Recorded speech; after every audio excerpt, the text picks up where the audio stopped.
Hi, welcome to the Fools and Sages podcast. Today, we are very excited to welcome Erez Levin. He's an advertising technologist trying to affect big pro-social norm-shifting changes in that industry. He's one of the most outspoken critics of his former employer, Google. We'll be hearing more about that. And the world at large, currently focused on restoring society's essential moral taboos against overt hatred. He writes on this topic at his Holding the Line substack and in various other publications. His work explores the intersection of free expression, social health, and the immune system of a functional democracy. Erez, welcome. Hey, good to be with you guys. Good to have you.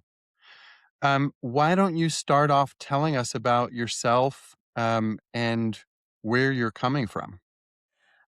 So I live in New Jersey. A little bit of my recent history that I think is probably relevant that was part of my journey.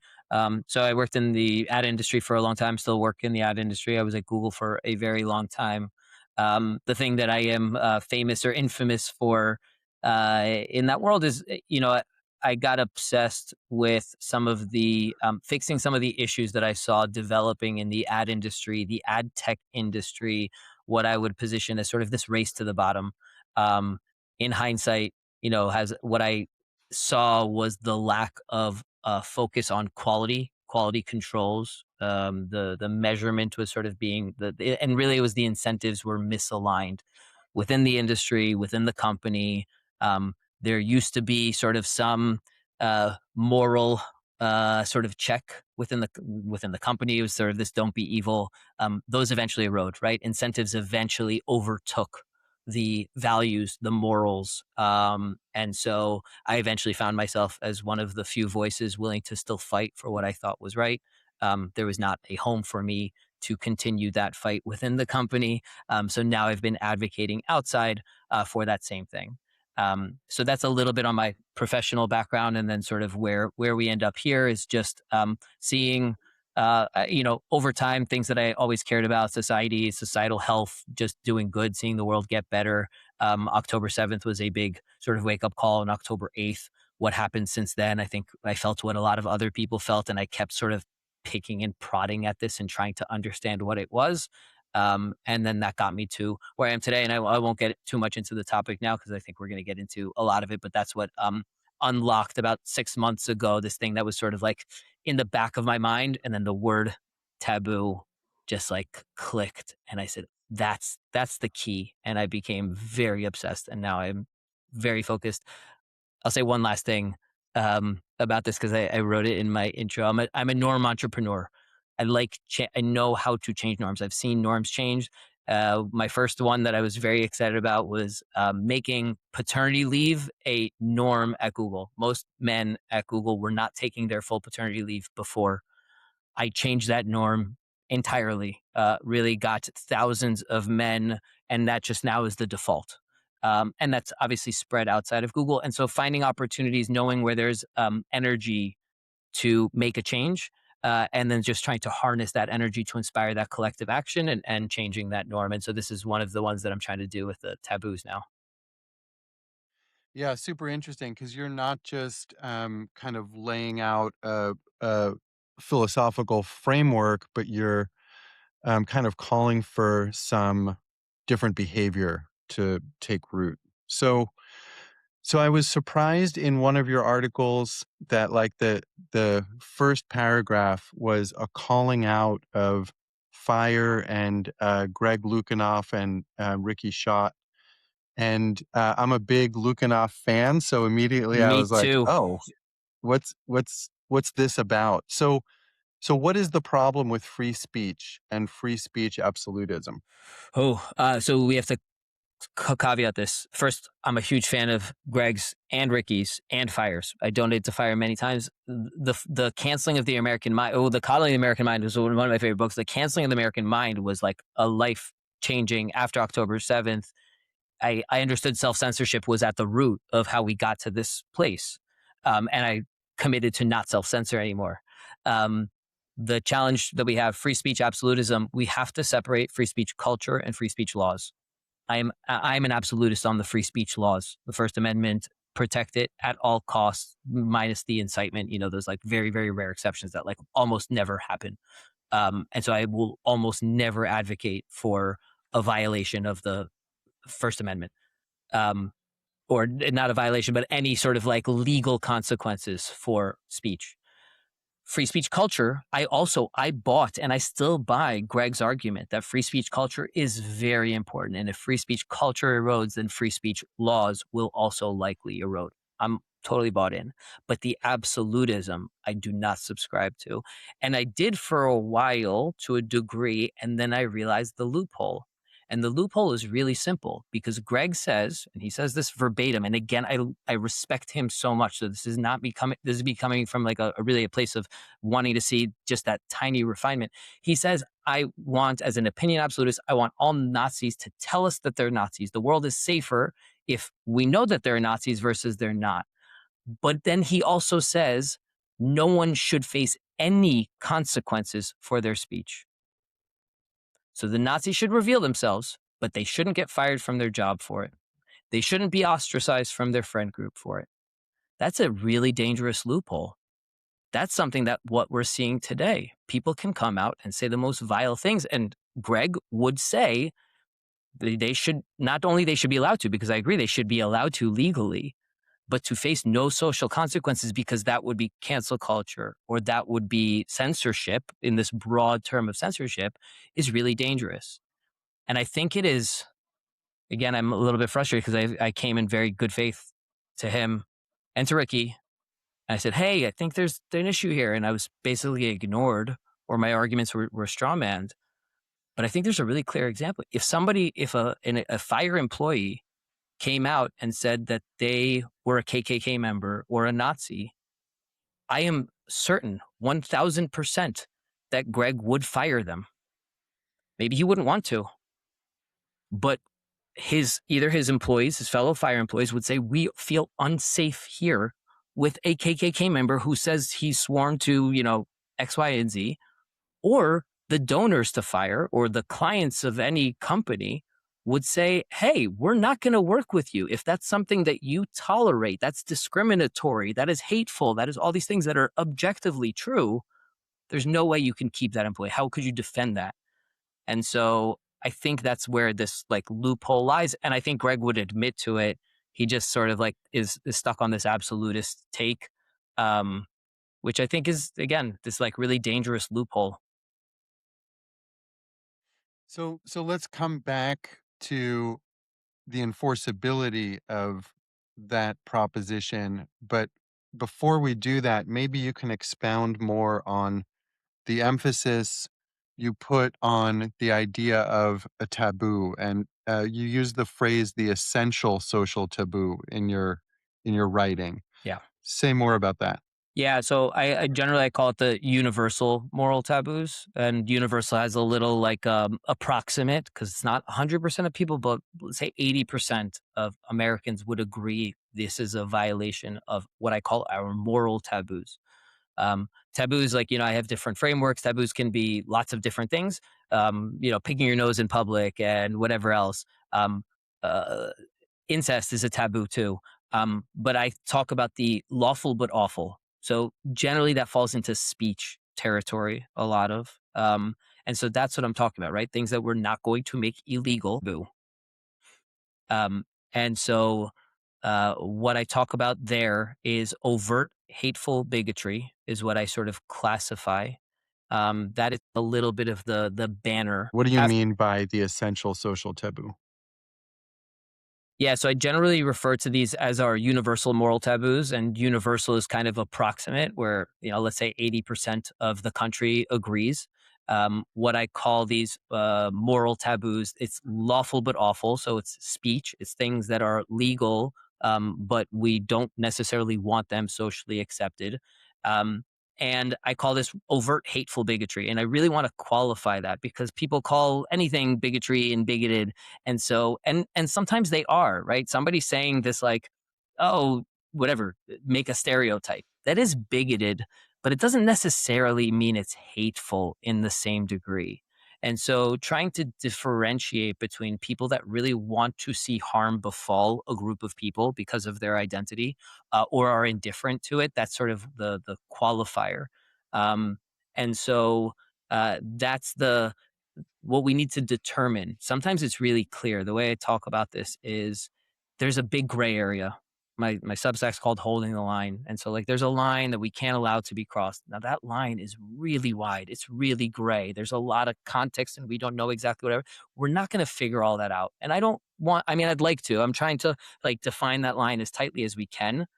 But in the meantime, there are things that are so beyond that line that almost anyone would look at and say, no, there's no way that that can be acceptable.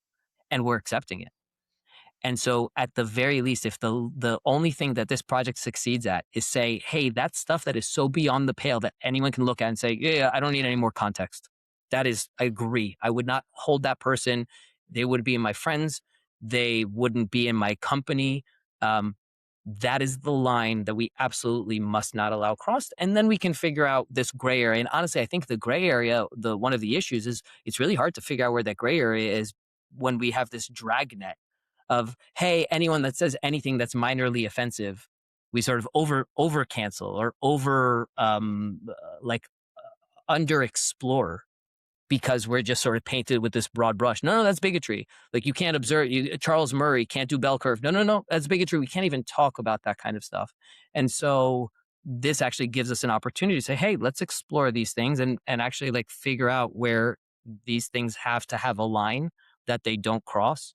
Um, that's broadly how I'd speak about it. Got it. So there are a couple of words that you use describing that line. One is essentialism, and another is eliminationism. Can you say more about those? Yeah. So essentialism is actually the contrast to observation. And so Charles Murray, for example, anyone who sort of brings up this, hey, this group on average commits crime at a higher rate or X, Y, and Z, that's an observation. That is not inherently hatefully bigoted.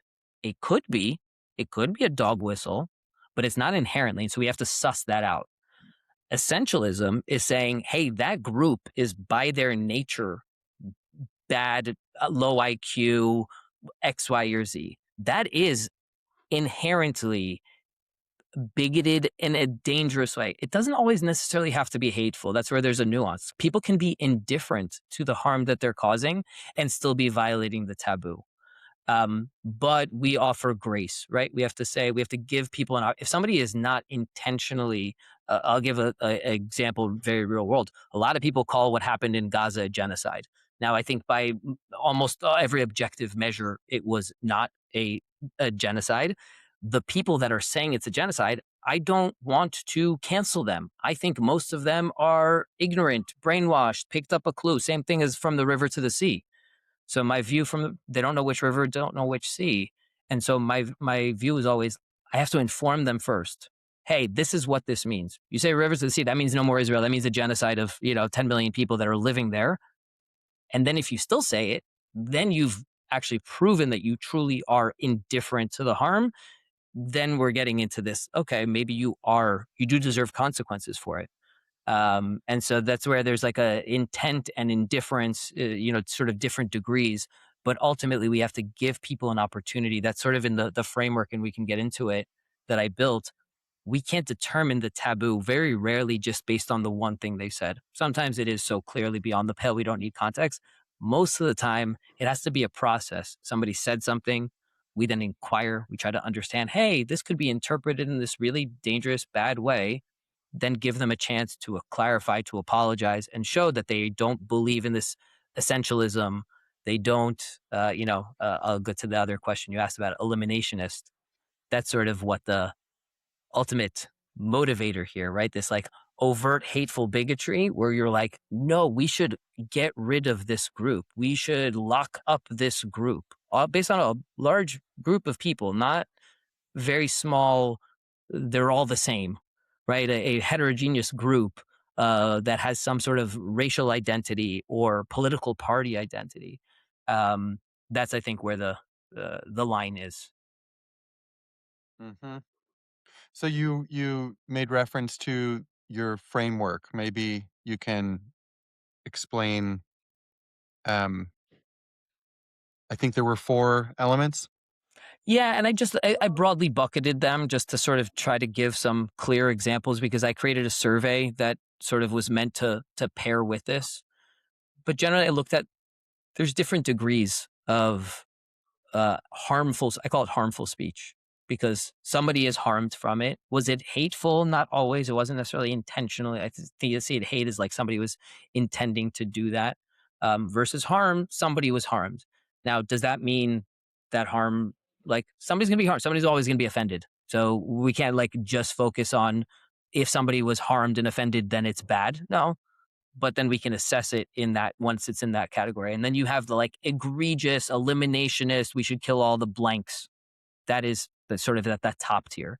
Then you have this like casual bigotry and racism, which is not good.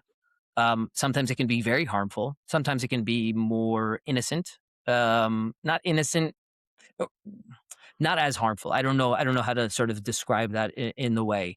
But somebody making a passing comment about a group of people doesn't mean they want them all deported, locked up, killed. Like some people are jerks, and some of it's understandable. And I think about if you are like racial resentment. I have a piece that I write like racial resentment is kind of a natural phenomenon. Like we're all going to feel this tribal instinct, this us versus them. And if certainly pressure is applied, it's very easy. I'm looking for a job for a long time. Every time I don't get the job, it's because some immigrant from some country is getting that job. So at some point, oh man, those immigrants, they keep coming in. It's so annoying, blah, blah, blah. Like that's natural. I talk about this, the two wolves that I'm sure you're familiar, the two wolves inside you. We have that wolf. Let's not feed it. So we have to acknowledge that it's real, but sort of like continue to try to discourage that wolf from coming out and dominating, but understanding that it's there. The next tier that I had was this observation versus essentialism. So somebody just saying like, "Hey, there's a higher proportion of X in this community," is different than somebody saying, "No, they're inherently lower IQ," or whatever that is. And then the last one was jokes, comedy, jokes, sort of things like that. And in the framework, the way that I talk about it's a 4-step process. The person says the sort of first action, the potentially taboo violation, the harmful speech. Then there's a response. There was a response from the public, from their friends, from their family that say like, "Whoa, whoa, whoa, that's either way bad or hey, that can be interpreted in a really bad way. What did you mean? Did you mean it this way?" And then you give that person the chance to clarify, to apologize. So if somebody in the office that says, "Oh man, oh those immigrants, they keep taking my job." Hey, what are you saying? Are you saying that they're inherently bad and you want no, no, no, no, I sorry, I miss, give them a chance to be shamed, right? Shame is a very powerful tool, probably the first line of defense for enforcing taboos and teaching taboos and sort of like, that like tripwire. Um, and then see what the person does, right? Do they clarify? Do they apologize? And then decide what that ultimate consequence is for them. And ultimate isn't really like ultimate. They can always apologize later. We'll get to forgiveness. You guys talked about that in a previous podcast. I have thoughts on that. And so that's sort of the framework. And I ran a survey to sort of validate that it wasn't just me that saw things this way. This is how most people would behave and react. This is like the norm in society. And my survey asked, I had 4 different questions. And I asked for each one, the scenario was, Bob works at your company. He says X. You're the CEO. People came up to you, mentioned this thing. You asked him about it. And then scenario 1A is Bob apologizes profusely. I'm so sorry. Scenario 1B is he doesn't apologize. And there's for sort of for each of these different scenarios. And I asked people, how likely would you be if you're the CEO to fire this person, disassociate from? And there were a couple of interesting trends. And it was basically, there's no absolute. But for the most part, if Bob apologized, people are more willing to forgive him, apologize, let him continue working there. If he didn't apologize, no. And the more egregious the violation, the more likely it was like even the apology wasn't enough. And so that's just how most people already react to things. I think we sort of have this distortion from online, social media, celebrity that tells us that some things are more acceptable than they actually are in the real world. Um, and so that's what I'm trying to basically like take off that distortion field that we get from online and bring back what the actual like normal moral views that most of us have. And then we just need to apply them without being sort of scared that we'll be called cancel culturists or censors if we do these things. So jokes and comedy are a really interesting kind of subset in this category, and I'm imagining like two different versions of that. One is Dave Chappelle, in front of 10,000 people, and the other is a Mexican coworker on a job site, or in a restaurant, kind of um, giving and taking crap from me, in you know, in a kind of constant banter kind of way. Um, so it's easy for someone to play with taboos in a way that is thoughtful, and it's just as I shouldn't say that's easy. There's a subtlety to that that's really interesting, and getting people to think about taboos, is useful, a useful thing that happens in comedy. But it's also easy to hide behind, the veil of comedy and be bigoted, right? Hmm. So, um, it's not just in the context of a stand-up act. It's kind of an important way we communicate in society is through humor. Can you say more about that? Yeah. So I talk about this a little bit. I think from the true comedian's standpoint, but I think we can sort of think about some of it from the same principled lens. So for the real comedy, I grant the jester's privilege. Jokes should be basically like free reign, but we have this idea, and you said it, the context. What's the contextual consistency? And so let's use Dave Chappelle as an example. And this isn't all true and real, but and I made it vague, right? I didn't use any people in my survey, but imagine a comedian makes jokes about one group, one bigoted, called hateful, bigoted. Somebody interpreted that jokes about only one group all the time. Um, in the real world, they're friends with people like that. They sort of are not a hateful person.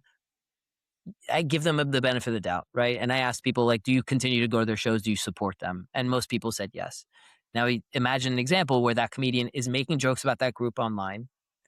In the real world, they're actually friends with a lot of other people who also are constantly ragging on trans or Jews or whatever that is. And then they're asked about it, and they refuse to sort of be like, whatever. I'm joking, like they won't acknowledge that, like, no, no, no, I have no problem with those people, right? And so at that point, a lot of people say, I'm not going to their shows anymore. And this is where it's like this is just like personal disassociation, right? Some of these people we can't universally condemn and denounce them if they don't have a boss that we can like pressure in some way. And this isn't like, again, free expression. So I wouldn't go to Netflix and say, don't have this bigot on.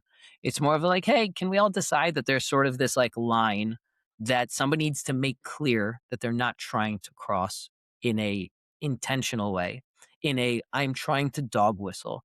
I'll say one thing before I jump into the second part of your question, which is like the on the job site making jokes and things like that.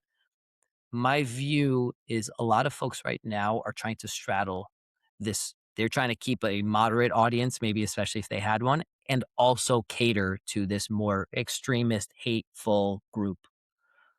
The reason you have Nick Fuentes on your podcast or something else is because like you're hoping some of his people come on and then you can like play dumb.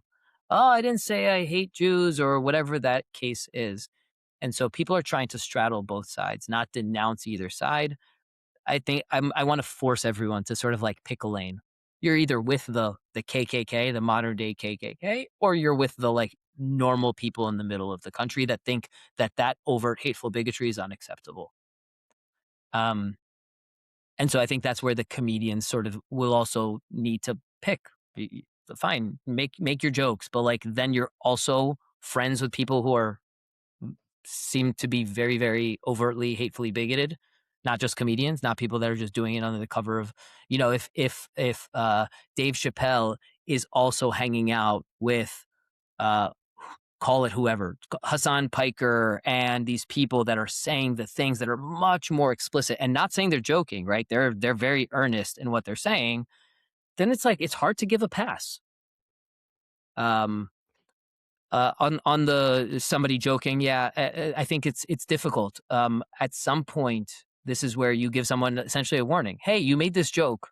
Hey, that is getting interpreted in a really. I know you say you're joking, but if you keep joking like that, we're going to think that you're probably not joking that much.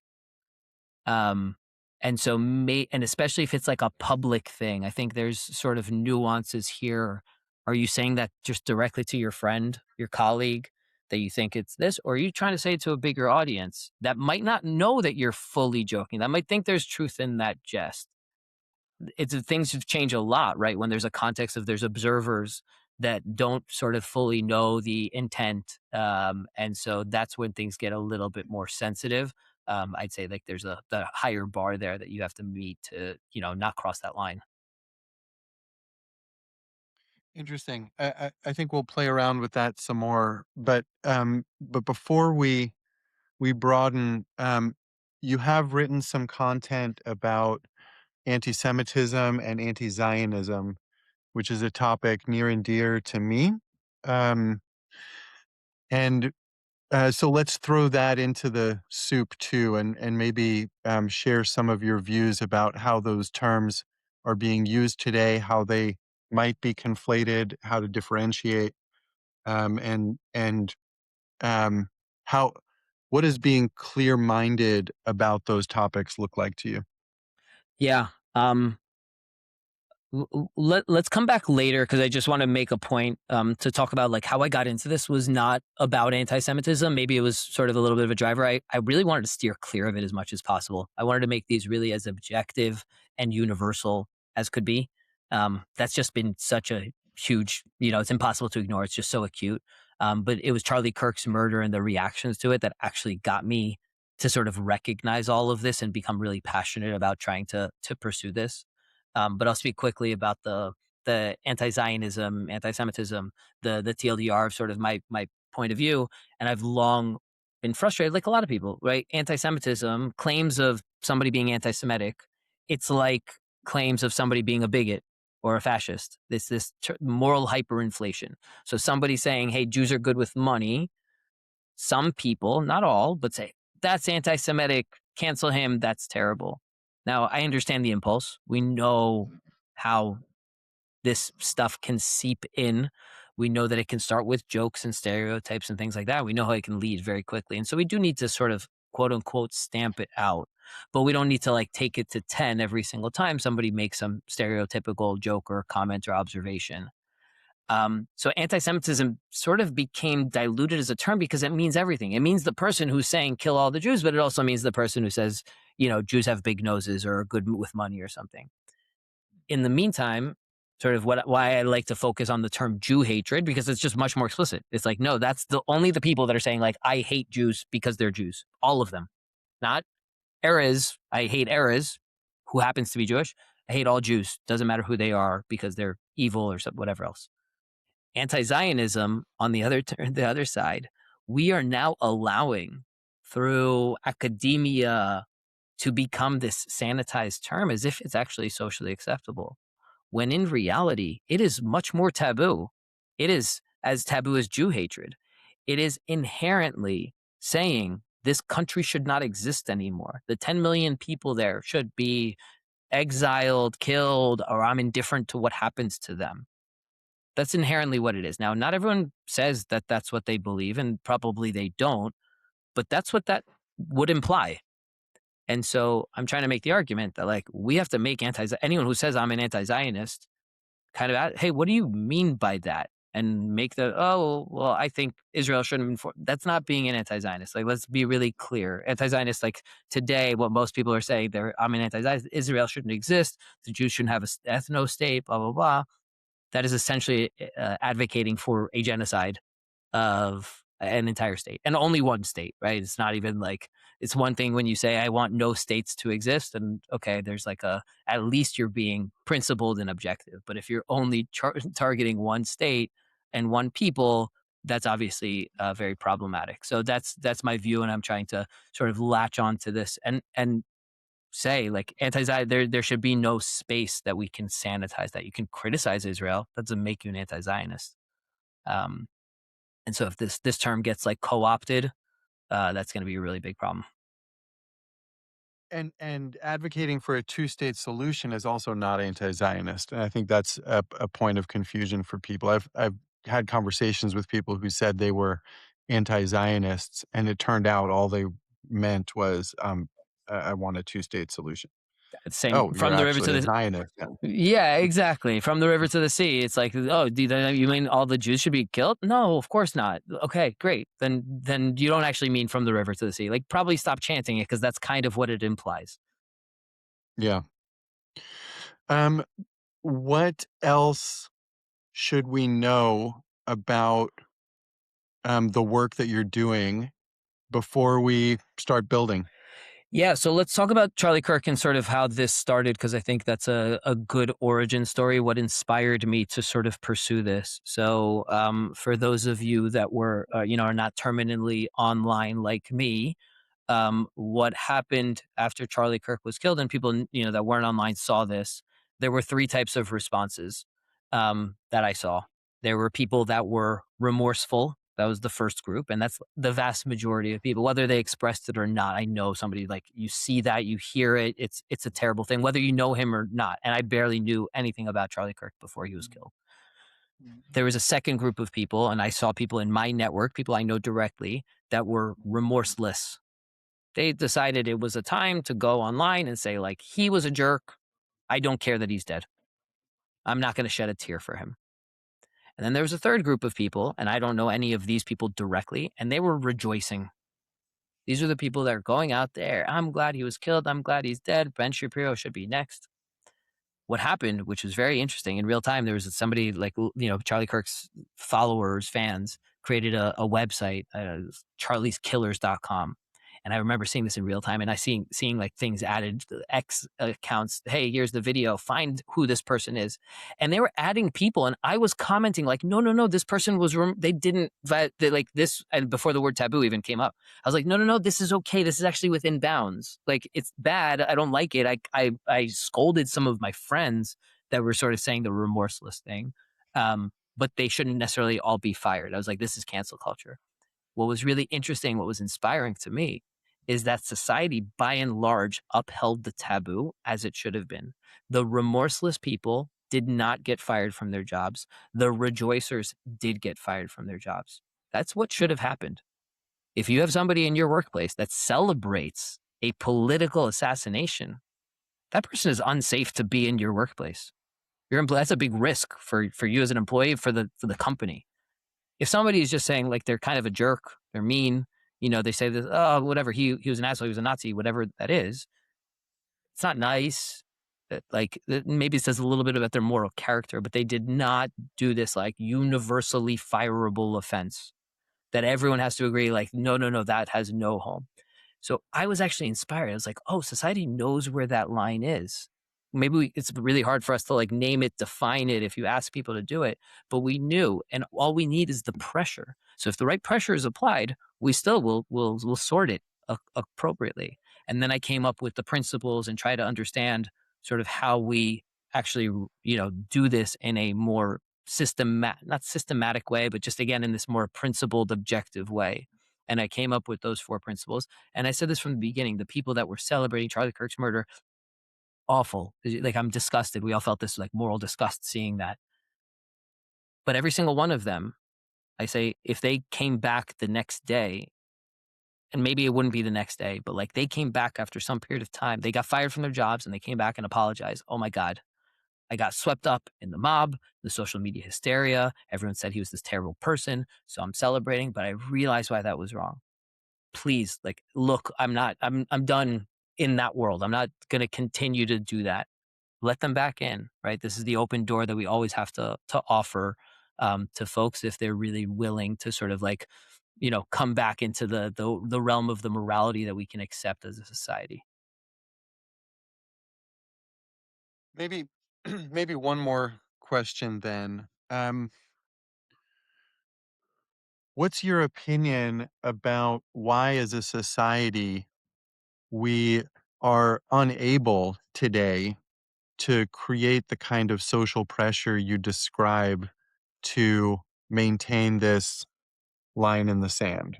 It seems like taboos have always existed in society in order to do that.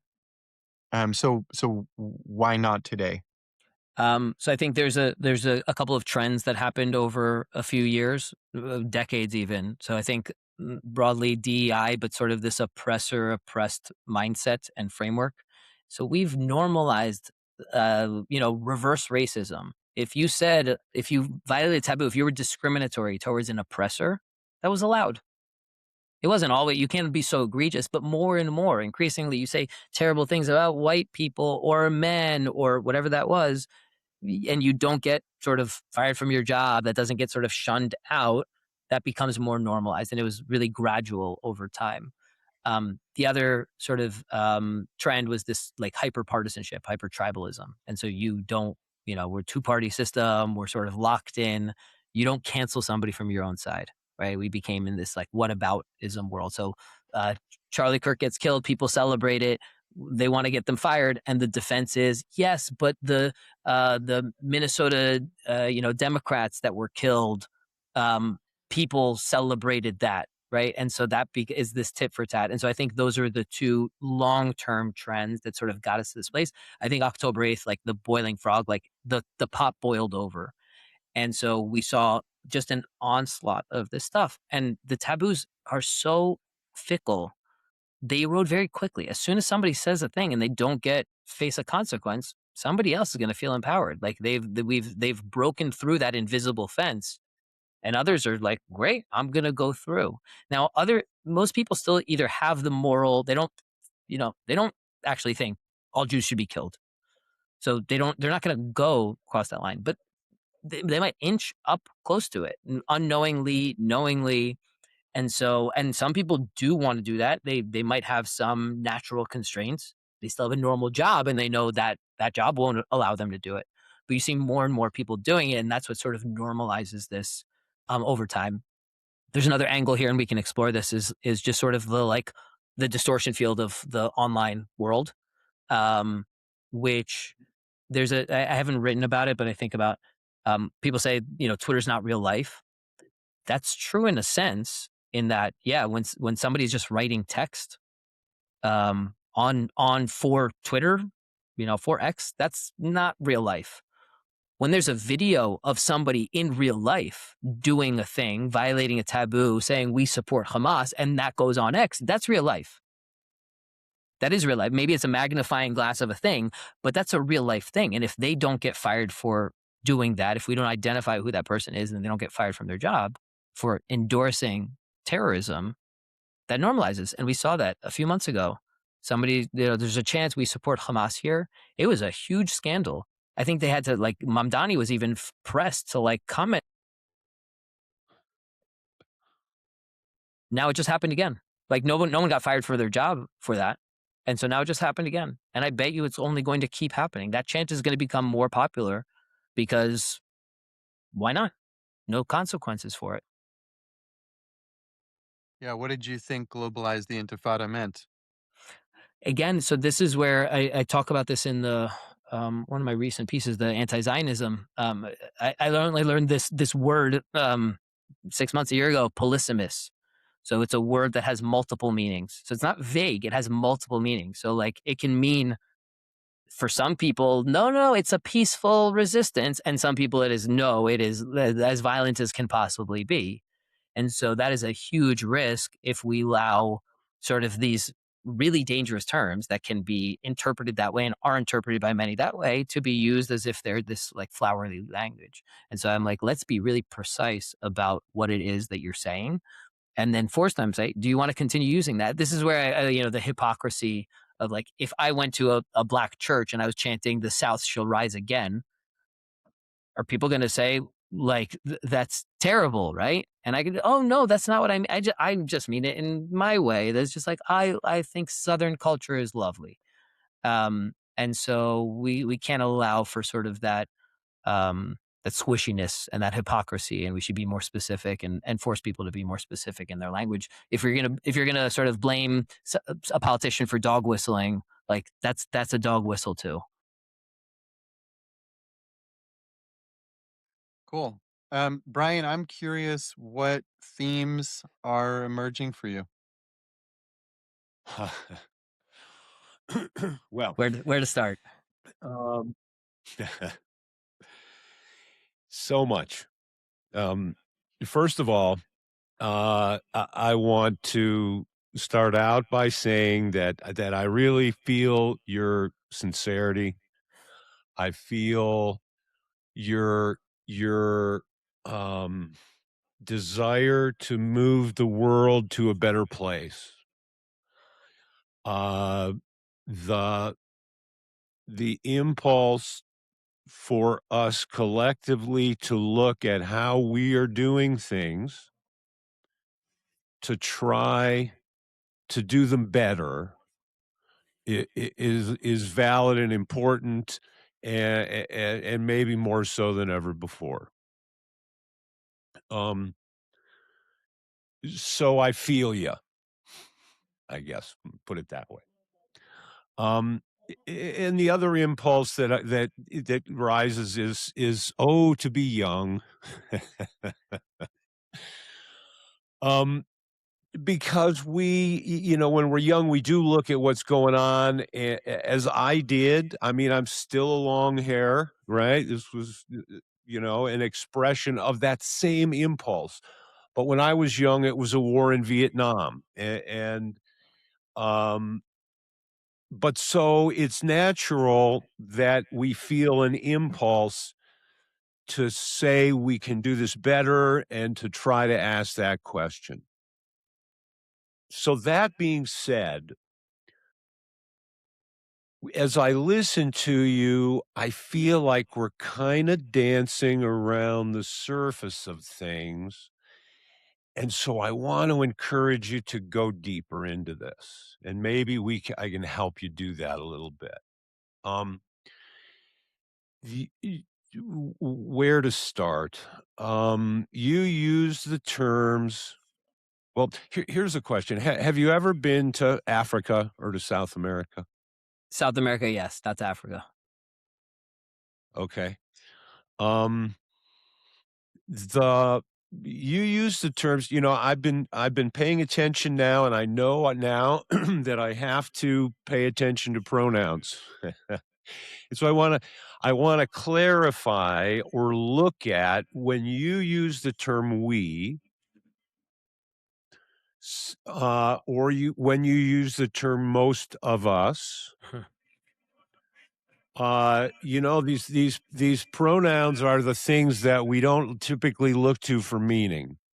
We're looking for the big words that have Latin roots and things like that when we really want to milk them. But a lot of times, what we want to do as philosophers is we want to uncover the the suppressed premises of our thought, right? So a lot rides in on that we. One of the things that rides in on the we is not we. Whenever I say we, I'm implying a not we. Okay. And that becomes significant here. And I want to unfold that dichotomy between we and not we. Hmm. Okay. The first place that I go back to is to Plato and the Meno. Have you done any Plato at all? No. Okay. So Plato is talking with a young dude named Meno. And the question that's put before Plato or Socrates, I'm sorry, Plato wrote about it, but it's the conversations between Socrates and Meno. And the question is, can virtue be taught? And Socrates, very wise guy, we think of him as a philosopher who was maybe a bricklayer, but he was also a soldier who was awarded, like was considered extreme for his bravery, really calm under battle, saved a general named Alcibiades, right? So Alcibiades happens to be in this conversation. And Socrates says, before we can address the question of whether virtue can be taught, we have to understand what is virtue. So why don't you tell me what is virtue? And so he tosses out the question, and it's Alcibiades' definition that's most interesting for us here for our purposes. Alcibiades gives a very common, popular definition of virtue. He says virtue is to do good to my friends and evil to my enemies. Seemed very clear, seemed very obvious to him. And in fact, you could say he didn't just come up with this. When we look at, historical precedent, we can see that who rises up, great generals, right, for example. And Alcibiades being a great general, is like a professional guy at doing evil to the enemy and doing good for your own. Socrates won't go for that. Socrates says, no, it's too particular. It's too idiosyncratic. And he had this idea of the eidos, of the ideas. And he said virtue, arete, has to be something that's universal to all men in all circumstances. It can't be this particular, that it means this thing to one person and another thing to another person. And at that point, this is about 350 BC, we see set apart two distinctions, or a distinction, creating two halves. One we call, which is a term that you used, universalist, Socrates. The other one we call particularist. Okay? So when we run through when we run forward into the future here now, and we go into sociology and culture, we find a huge distinction, and it's another we, not we distinction. But they don't call it universalist and particularist, though it is the same distinction.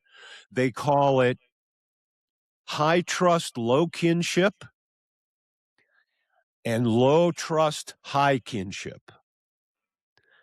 And that's why I ask you if you'd been to Africa or South America, because these are cultures that are typically set up around low trust, high kinship. The first world is typically what we call high trust, low kinship. And there are certain characteristics that always go with those distinctions, right? High kinship, low trust means I don't just trust somebody on the street. I'm going to go do business with my primo, right? Government institutions, big corporations, all these things, they're not that trustworthy. And so we know cultures in the world that run under that because transaction costs are huge. They're not efficient. You don't get rich if you're in a low trust, low cooperation situation, right? But the problem is 57% of the people in the world live in low trust, high kinship cultures.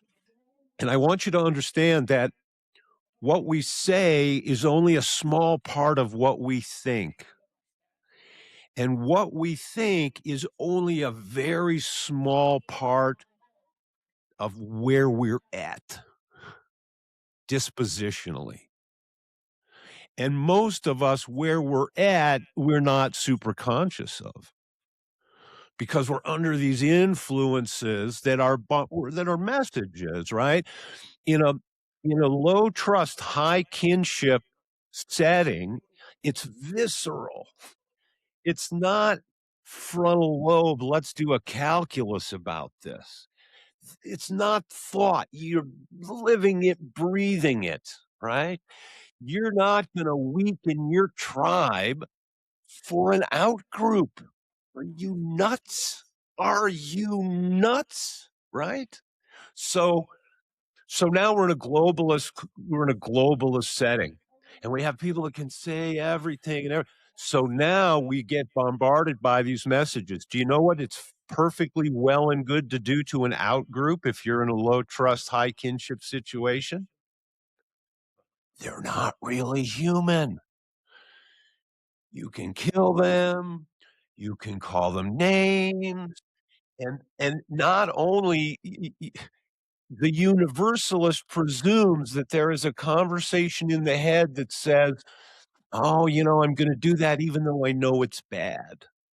Even though I know I'm kind of othering people." No, that's not the psychology at all. There is a brain chemical reward to othering the out group, okay? It's not frontal lobe, there's no calculus behind it. It's like endorphins, right? So that's part of the setting, right?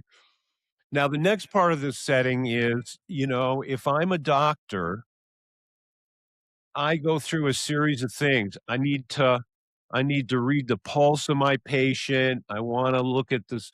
I wanna look at all the things that will kinda tell me what's the circumstance of my patient, because there's an inner condition that I'm trying to get to from the outside by these signs, symptoms, pulses, the shape and color of the tongue, the sclera of the eye.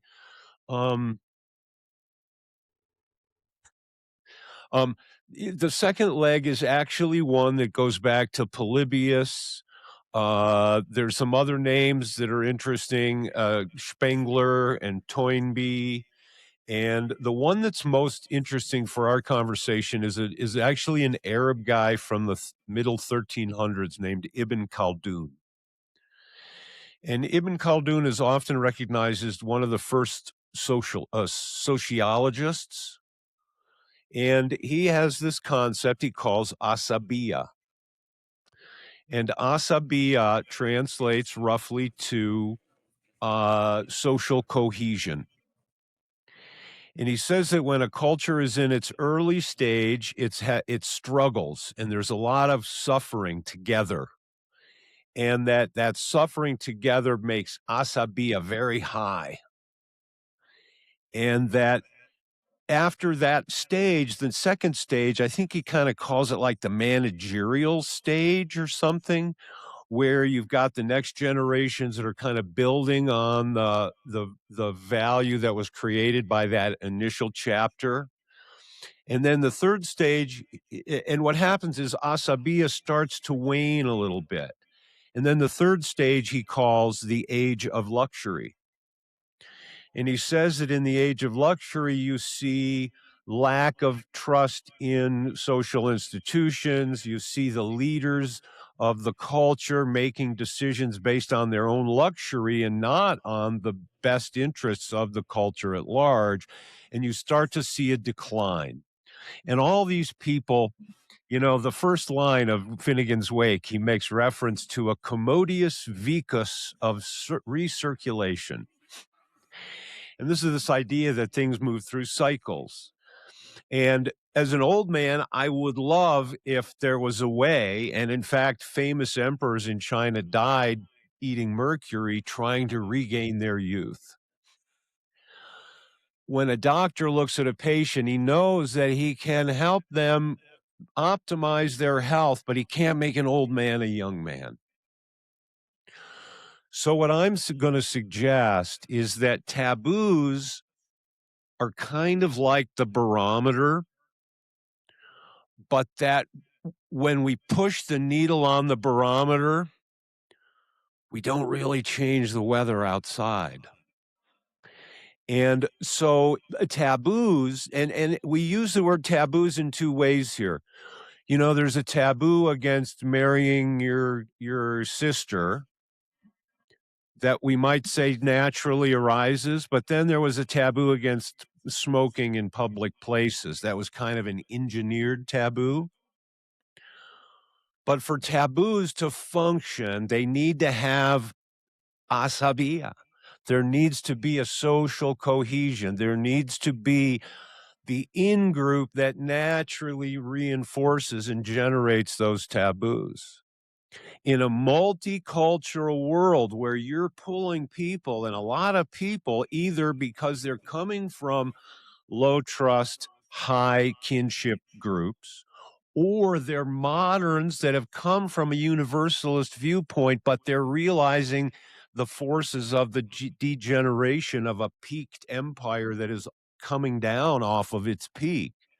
And that means they're not trusting institutions. They don't trust the medical establishment now. They don't trust the government now. So, what that means is that they revert back to low trust, high kinship value systems as a metabolic reflex. So, I guess what I'm saying is that it feels like you're talking to the wrong part of the brain and that you're addressing the symptom, but the disease here may be a kind of an old age, or it may be that there are so many influences that are rushing in now from globalization that they are eroding the natural asabiya of the first world. And so while I feel your impulse, we don't want the patient to be broken out in hives. We don't want them to have a fever, but just moving the thermometer needle or putting makeup over the lesions won't really cure the sickness. So does that Oh, make so so sense? so makes so much sense. Let me give you a couple of thoughts. I think it was you guys just talking about it, and I don't know which episode I was that I listened to. They used the the quote, the hard times make strong men make good times. That sounds like asabiya in a way, right? These are just cycles, and they're natural. And so I agree with that to a degree. I also struggle to sort of think that one, it's inevitable, or the cycle has to happen now, right? Like there's always an idea of delaying it. There's also an ability to prevent it from being as painful as it needs to, or it has to be some level of pain. How painful it gets is like open to interpretation, and we can mitigate that. I believe. I also think that there's a natural there's transitions that are about to happen, and they're going to be big and messy, and the restoration of the taboos is not going to stop those transitions from happening, but I do think that they can make them significantly less painful. And I think the risk, the pain that we might feel in this day and age is significantly greater than what we saw, just given demographics and technology and quality of life, and like a million and one reasons that this could actually be fatal in a way that like we can't fathom, not like a World War II fatal, a much greater sort But of but what if engineered taboos actually make the patient worse rather than moving towards health? so one What thing if I it shows up as an othering by an out group, yeah. uh, which generates a performative response rather than a dispositional shift? Right, and I'm thinking of totalitarian governments that have or here's another one. Are you familiar with the history of the kibbutzes and how it changed from the 50s and 60s to the 80s and 90s, where it seems like we have a pretty good model of that first stage where there was collective struggling and there was a great asabiya, there was a lot of social cohesion, and so that empowered an ideology. But by the 80s and 90s, that seemed to have shifted quite a bit, and socially engineering taboos no longer solved the problems. And these were people that were voluntarily part of that in-group. Let me get into that othering, because I think this is the a different perspective as well, and I'll dig 2 layers deep. One really important point, and why I have my principles, I'm not trying to other people as much as I'm trying to other ideas, right? When I say we, it's we that believe in these sets of ideas and call it values, and then they, the people that do not believe and maybe believe in the antithesis of those. And if I had to really simplify it, and I don't know if these are the exact ones, but certainly like the values, let's just use America as the sort of prototypical example. The values of we, liberty, equality, you could also say the separation of church and state, like kind of the very core values. And if people agree with Mhm, those mhm. values, they're we. If people are advocating for things that are the antithesis of those that violate those values, they are they. And that doesn't mean they're permanently they. But while they hold those views, espouse those views, advocate external, whatever somebody thinks, I don't care. I mean, I care a little bit, but I'm not going to fight against what people think. But when people are advocating for things that violate those core values that are sort of define America, Americanism, that's what I need to say. That doesn't belong in our polite society. You can debate it. You want to be a socialist or something else, go ahead. But you're on the Uh, outside. yeah. Well, see, I agree in principle. I don't support honor killing. To me, that's a deal breaker, right? But at the same time, if that means that I have to have now some way, and I don't think taboos are going to do it. I think that because what you're talking about, again, uh, y- we used to just call this a process of assimilation. And what you're basically talking about is that people come with particularist viewpoints, and that those somehow morph into universalist. See, you're speaking from a universalist viewpoint, and every universalist thinks that their viewpoint is universal, but it's not. 57% of the planet are particularists, according to their kinship groups. And what I'm proposing is that shift doesn't happen overnight, and it doesn't happen through the acceptance of a syllogism.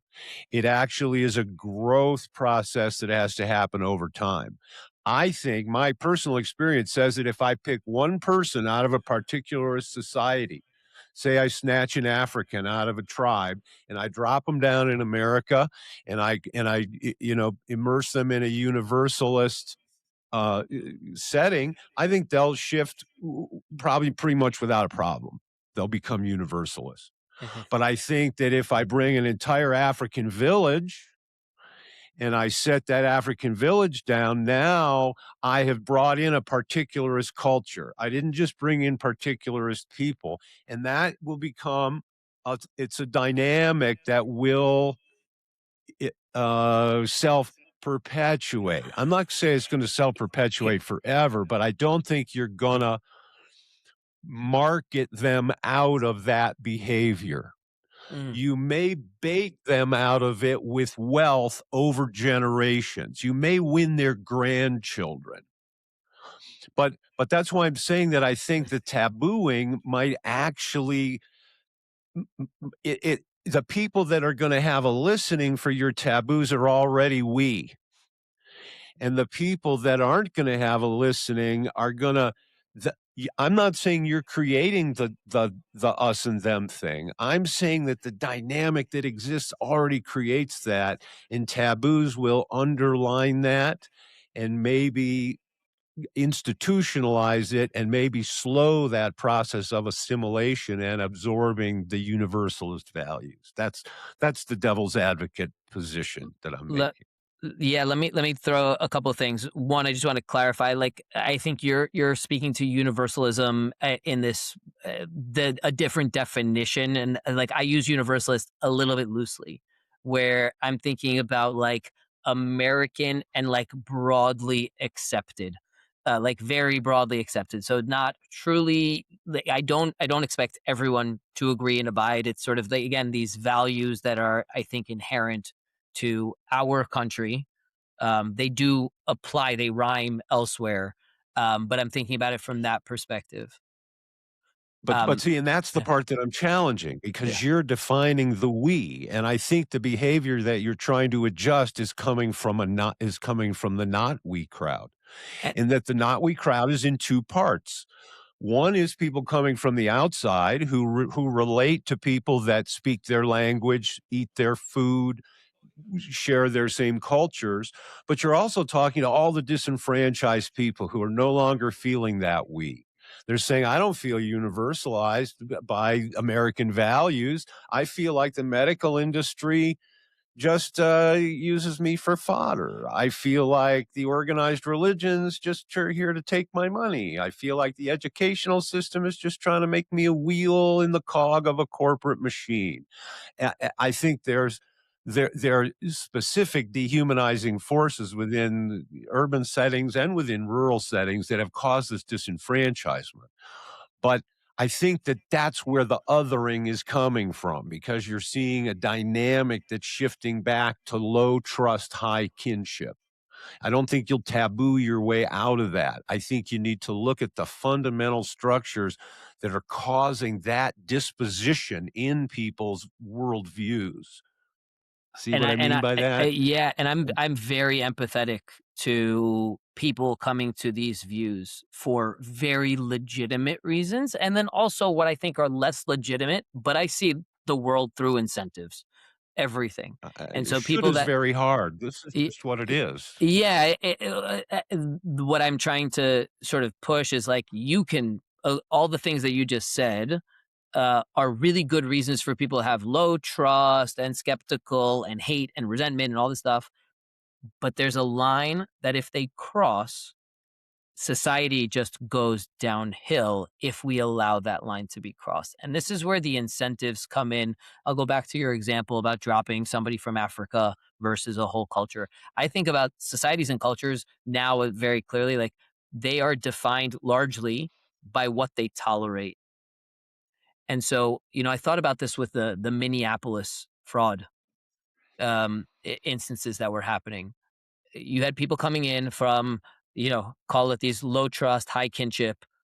Maybe there was just a world where there was, not, it was widespread fraud more than here. We bring these people in, and in their community, they don't self police. And we, as a society, don't force them to assimilate to our norms and ethics. And it's a powder keg. It is guaranteed to happen. And so this is where, and I hold sort of like I prefer the Minnesota Somali community.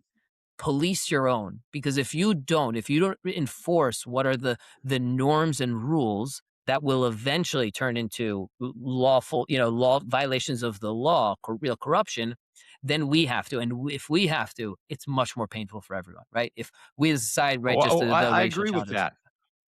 I agree with that, but the part that I'm finding problematic is that the Somali community is following the rules within its own culture, which is taking care of Somalis. That is virtue by the low trust, high kinship cultural metabolism. See, I think that you want to put it all in one part of the brain, and I want to. I'm trying to tell you, it's in the belly. It's not in the brain. Okay, and so I don't know that you're gonna with intellectual payload transform the dynamics of the Somali community. I don't think that's going to happen. I think that what you are going to get though is you're going to get a performative, a there's a great book about Native Americans, and it's called Yes is Better Than No. And the title comes from the Native Americans. The consensual wisdom was that when the white social worker comes and asks you a question, yes is better than no. In other words, it was all performative. We know what they want to hear, so we tell them what we want to hear, and then we go do our thing that we've always done, that we've never not done, that we don't know how to do other than, without a growth process that's intergenerational. And the question is, how long is the fuse on the powder keg? And is it long enough to last that generational run? I don't Mm. know that it is. And I think the parallels here are like Visigoths and Ostrogoths and Huns. And, and that's why I'm pointing to these guys who talk about cycles through history, because human dynamics, just like a human goes through childhood and adolescence and adulthood and middle age and old age, cultures built up of those individual patterns also tend to show those things. I'm not going to argue that we've seen what's happening here, because globalism is this whole new thing that we just don't understand the ramifications of. But, I used to think that things could be solved just with education. And then I realized that education is focused on an intellectual payload, and it doesn't necessarily generate the dispositional shift. That is the how to be, not the what to think, the how to be. Right? Because that's what you're really getting at. And I think that you're thinking that by changing the what to think, you're going to affect the how to be of people that have strong cultural reinforcements. That's my only problem with, that's my, when I look at the philosophical underpinnings and I try to understand the problem from the 30,000 foot view, that's what I see. And that's why I don't know that we can think our way out of this. I think we need to grow our way out of it. Not that thinking doesn't play a role in there. Boaz, did So you did you want to? yeah, I'm curious about a couple things.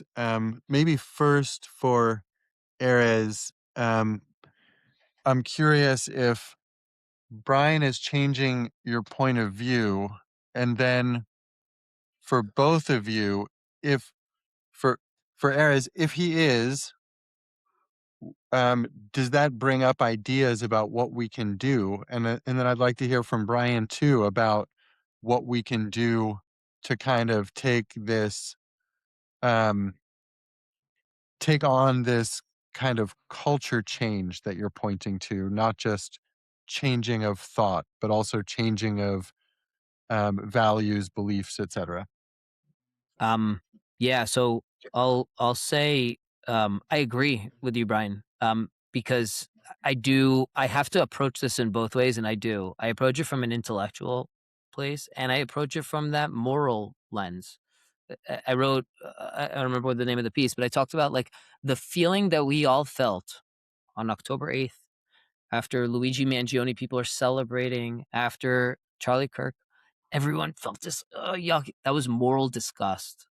That was a feeling, and no one knew how to name it. And not just the massacres, the celebrations of it. That was moral disgust. And when I tried to say that's the That's barometer. my point right there. Yeah, yeah. That that disgust is visceral, and I'm saying that their rejoicing was just as visceral, Oh, not cerebral. I agree. I agree. And what I'm trying to say is we we have to be principled, right? So, like, it's okay to feel this visceral feeling. Oh, the immigrants keep taking my jobs. But then we have to come back and bring it back and say, hey, we've got the two wolves, and this is how we have to analyze them. And this is for our values of liberty and equality. This is why it's wrong. I don't blame somebody who thinks Charlie Kirk was a Nazi and was mad that he was killed. in that moment, but we have to say, oh, well, you cannot go out and profess these things out into the public. If you do, there has to be some shame. I won't say who, somebody I knew before the election, we were talking about it, prepare, before Trump was reelected. And oh man, I wish somebody would just kill him. And I was like, oh, no, no, no, no, no, don't. One, that would be terrible, right? Like intellectually bad. Here's all the terrible things that would happen. But morally, you should not say that in public to anybody. That is a moral character flaw to be advocating for such things. Like you get to decide who. And so I try to address both. So I absolutely agree with you. I think I have to code switch a lot, talking on like, hey, what's the really practical why we should all do this, common sense, but also appeal to, I think you all know this is wrong, and that is what I'm trying to bring and raise up. I'll bring up one other thing before you go, Brian, and answering Boaz's question too, and maybe you can. This is separate, but I always bring this back. I think the best example we have for this is the KKK. That is a problem that we solved, not exclusively, but largely by making their hate taboo in a nonpartisan, bipartisan, non-tribal, like universalist way. It was just unacceptable. If you took off your mask, you revealed your identity, that's it. You're out of polite society. And so there's part of me that's also like the hypothetical back to you, which is what worked then? Why can't this work now? In the same way. And we have some unique challenges, but I think fundamentally it's the same problem.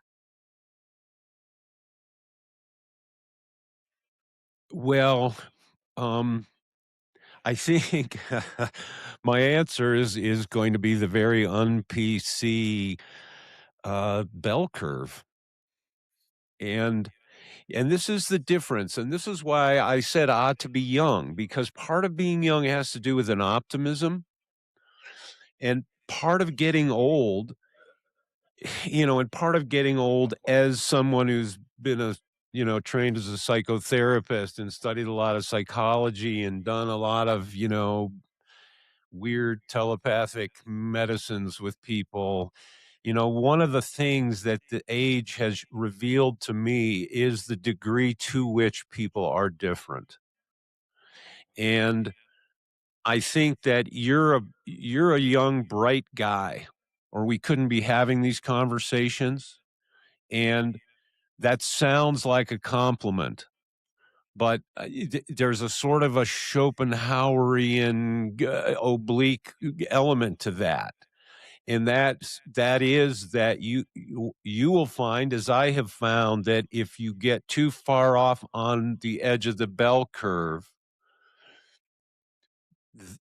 you need to really make a bridge to get to the fat part, to relate to it, and to the part that follows the fat part, right? And so things that where you say, "This is clear, and we all agree." As you age, you may come to the conclusion that we is a smaller group than you thought, that what was clear to you is in fact opaque to a lot of the population. And I'm not saying that as a put down. I'm just saying that as you have to hit the golf ball where it's lying, whether it's in the fairway or in the rough. And so from the perspective of age, I can't say. I know that progress is made in fits and starts. And I do believe that the future, H.G. Wells said, that more and more of the future is a race between education and catastrophe. And as you know, if you've listened to my stuff, I am a fervent advocate for people using reason to calm their animal passions. That's what I tell my puppies all the time. You need to, calm yourself here. But I know that there is a certain, drive behind, so and as a psychotherapist, I guess I've come to understand that what motivates people is not nearly the stuff that's accessible to their consciousness or to instruction. And so that's why I keep saying, we kind of got to evolve, we got to grow out of this. But I don't know the timeline. I don't know whether this is an aged patient and we're waiting for, because what happens with Ibn Khaldun's thing is that when a culture loses asabiya, it starts to decline. It loses trust, its institutions falter, and then another group that has stronger asabiya tends to come and eat it, either from within or from without. And so I think the real mystery for us here is to really understand that to come back around to that. What is we? Which is tangled up with who am I? And that's why it's like, oh, here he goes with a philosophy again. It's like, no, this is actually the root of everything. Who you are is related to who we are. And if we don't have some ahas around that, we're going to keep doing this cycle that we call karma, right? Generating for ourselves and others. So Yeah. I'm not sure I have a solution. I think growth and moving forward is our solution. When you're in hell, just don't stop. So let me add a few other thoughts, and this is going to be a little bit more on the up here. Um, the the way that I approach all of these things, the way that when I put my energy towards changing a norm, I've only chosen things that I believed the majority was already aligned to, but I never pursued them until I could prove that. And one trick that I've done on numerous occasions, and it's worked very successfully, is I literally sent a Google survey to, at Google, it was all about paternity leave. I just sent a survey, really simple one. In my town, I've sort of sent a survey to all the parents to ask them if they want to, about social media and phones and when they want to give them their kids this technology. I go out, I find out, hey, everyone is actually really aligned to the view that I have roughly. 75% of parents say they don't want to give their kids a phone before 8th grade. And then I just say, oh, great. So let's just sign this pledge. 75% of us said that we want to wait till 8th grade or later. Let's just sign this pledge. And so the way that I don't want to have to go out and convince everyone, hey, phones and social media are bad. I'm not trying to go out and convince everyone that celebrating political violence or actual political violence are bad, that overt hateful bigotry are bad. I believe, and I think I could prove this, and I think polls prove this out. The vast majority of, let's just say, Americans already believe these things are abhorrent. They are bad. They don't like them. They don't want them in their vicinity. They don't want them normalized for sure. They see the danger. They see the flaw. What's missing is just the collective action to do something about it and to do something consistently. And people are frozen. I think people are stuck. And so why I really like the word taboo, why I've been really obsessed with it. And this is, again, I'm a norm entrepreneur. I'm a marketer. The word taboo is free. People haven't used that word in a very long time. Everyone kind of knows what it is, but not really. It's like, oh, this thing that is like a bad thing. But what's inherent in the word is not just that it's a bad thing. What's inherent is that an action needs to be taken in order to keep it a bad thing, to keep it a socially unacceptable thing. And so Okay. that's why my tagline, make taboos taboo again, it's this idea that if we don't make the taboo taboo, it's no longer taboo.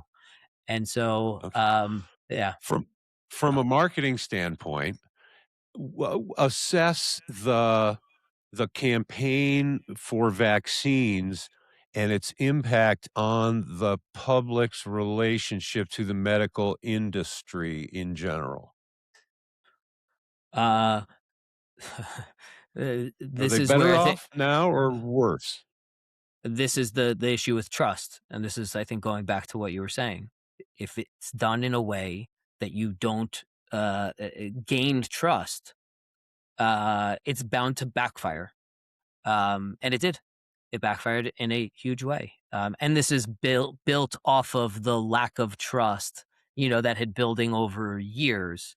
And so this is actually going back to a question that I wrote down to you, wherein we were in a high trust, low kinship society. If we go to low trust, low kinship, that doesn't seem very survivable. Um, and so what I'm trying to do actually, and why I'm very excited to be with you guys, and my theory of change on all of this. So taboo is the word. Get it out there, right? Make people, when they see this thing, they're like, "Oh, somebody's chanted, we support Hamas." That's a that's the no, we can't allow that. And then I support them getting fired. Whatever that is. Like if they face a consequence, I'm supportive of that. That's not cancel culture. I see that there's this thing that we can't allow in society, or it's my colleague or whatever that is. My theory of change, because I won't reach millions of people myself. This needs to be sort of in the masses. I'm trying to reach moral leaders, right? You guys are moral leaders. You have an audience. You've built relationship with an audience. They trust you in objective ways, but also on the moral side. And so, if you also sort of agree, like, you know what, those things are out of bounds, and sort of like help sort of again draw that line to a degree, right? Just like, again, just in this conversation, then other people are like, oh, you know what, yeah, that makes sense. And we might actually get more people to understand that society cannot survive and function, and we have somewhat objective, morally objective ways to assess what sort of should be unacceptable. Well, see, that's why I wanted you to go deeper because you use the word there, understand. But I guess what I'm looking for is that the communication somehow needs to be deeper than about what you say or what you say in public. That because I want to connect this to everything. Hmm. Because what we're seeing is the reason that we've lost trust isn't just because of out groups coming from outside of the country who have different moral systems. It's also because we're in Khaldun's stage of luxury. And in that time, the moral leaders have chosen luxury values over, and I have to look at the DNC and the way they went about, just in my own lifetime, how they shifted from at least a populist jargon to a luxury value, uh, I don't even know what you call it, franchise. It's like a cultural, I don't know, but what you saw was them just hemorrhaging Asabiah, just hemorrhaging, there's no IV bottle you can hook up to this because the very moral fiber of, for rhetoric, according to Aristotle, for rhetoric to succeed, it has to show three things. It has to show logos, pathos, and ethos.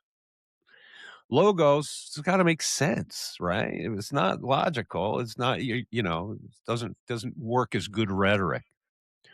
Pathos, we're seeing lots of pathos now, right? Pathos is the suffering or human emotional content, right? But it's that third one, ethos, right? Ethos is, we talk a lot about disposition, and moral disposition is what ethos is. Well, the populace knows that the rhetoric coming out of our cultural leaders lacks ethos. When it lacks ethos, then it no longer manifests. Ethos is made up of arete, phronesis, and a third thing that I can't remember. But anyway, the important things are phronesis, which means doing good, doing right in actual fact. And arete is virtue. And I agree with you. We are trying to push that general view of things. But we are also a voice crying in the wilderness, right? It's not a popular, virtue. What is this guy nuts? With that language, I agree, but not at the core, right? I do think that I believe the vast majority of Americans, and I bet that most Americans sort of would align already to a lot of these views, maybe not with the same terms and everything else, but liberty, equality. Do you think these things are wrong? Yes, no. And so people are already aligned to that morality. One thing I think about that you made me think about, especially the education, right? I think about taboos.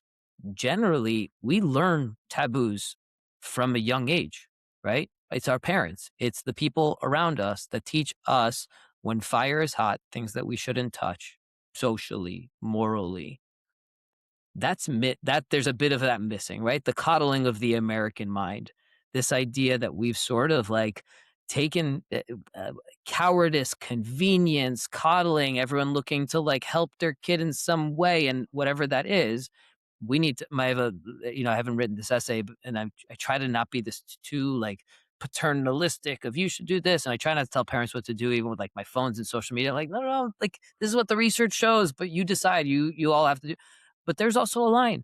If you've got a teenage kid and he comes to the dinner table and he's telling you about all the things that he learned, like Nick Fuentes is like saying all this wonderful thing that he really likes, like that is incumbent on the parent.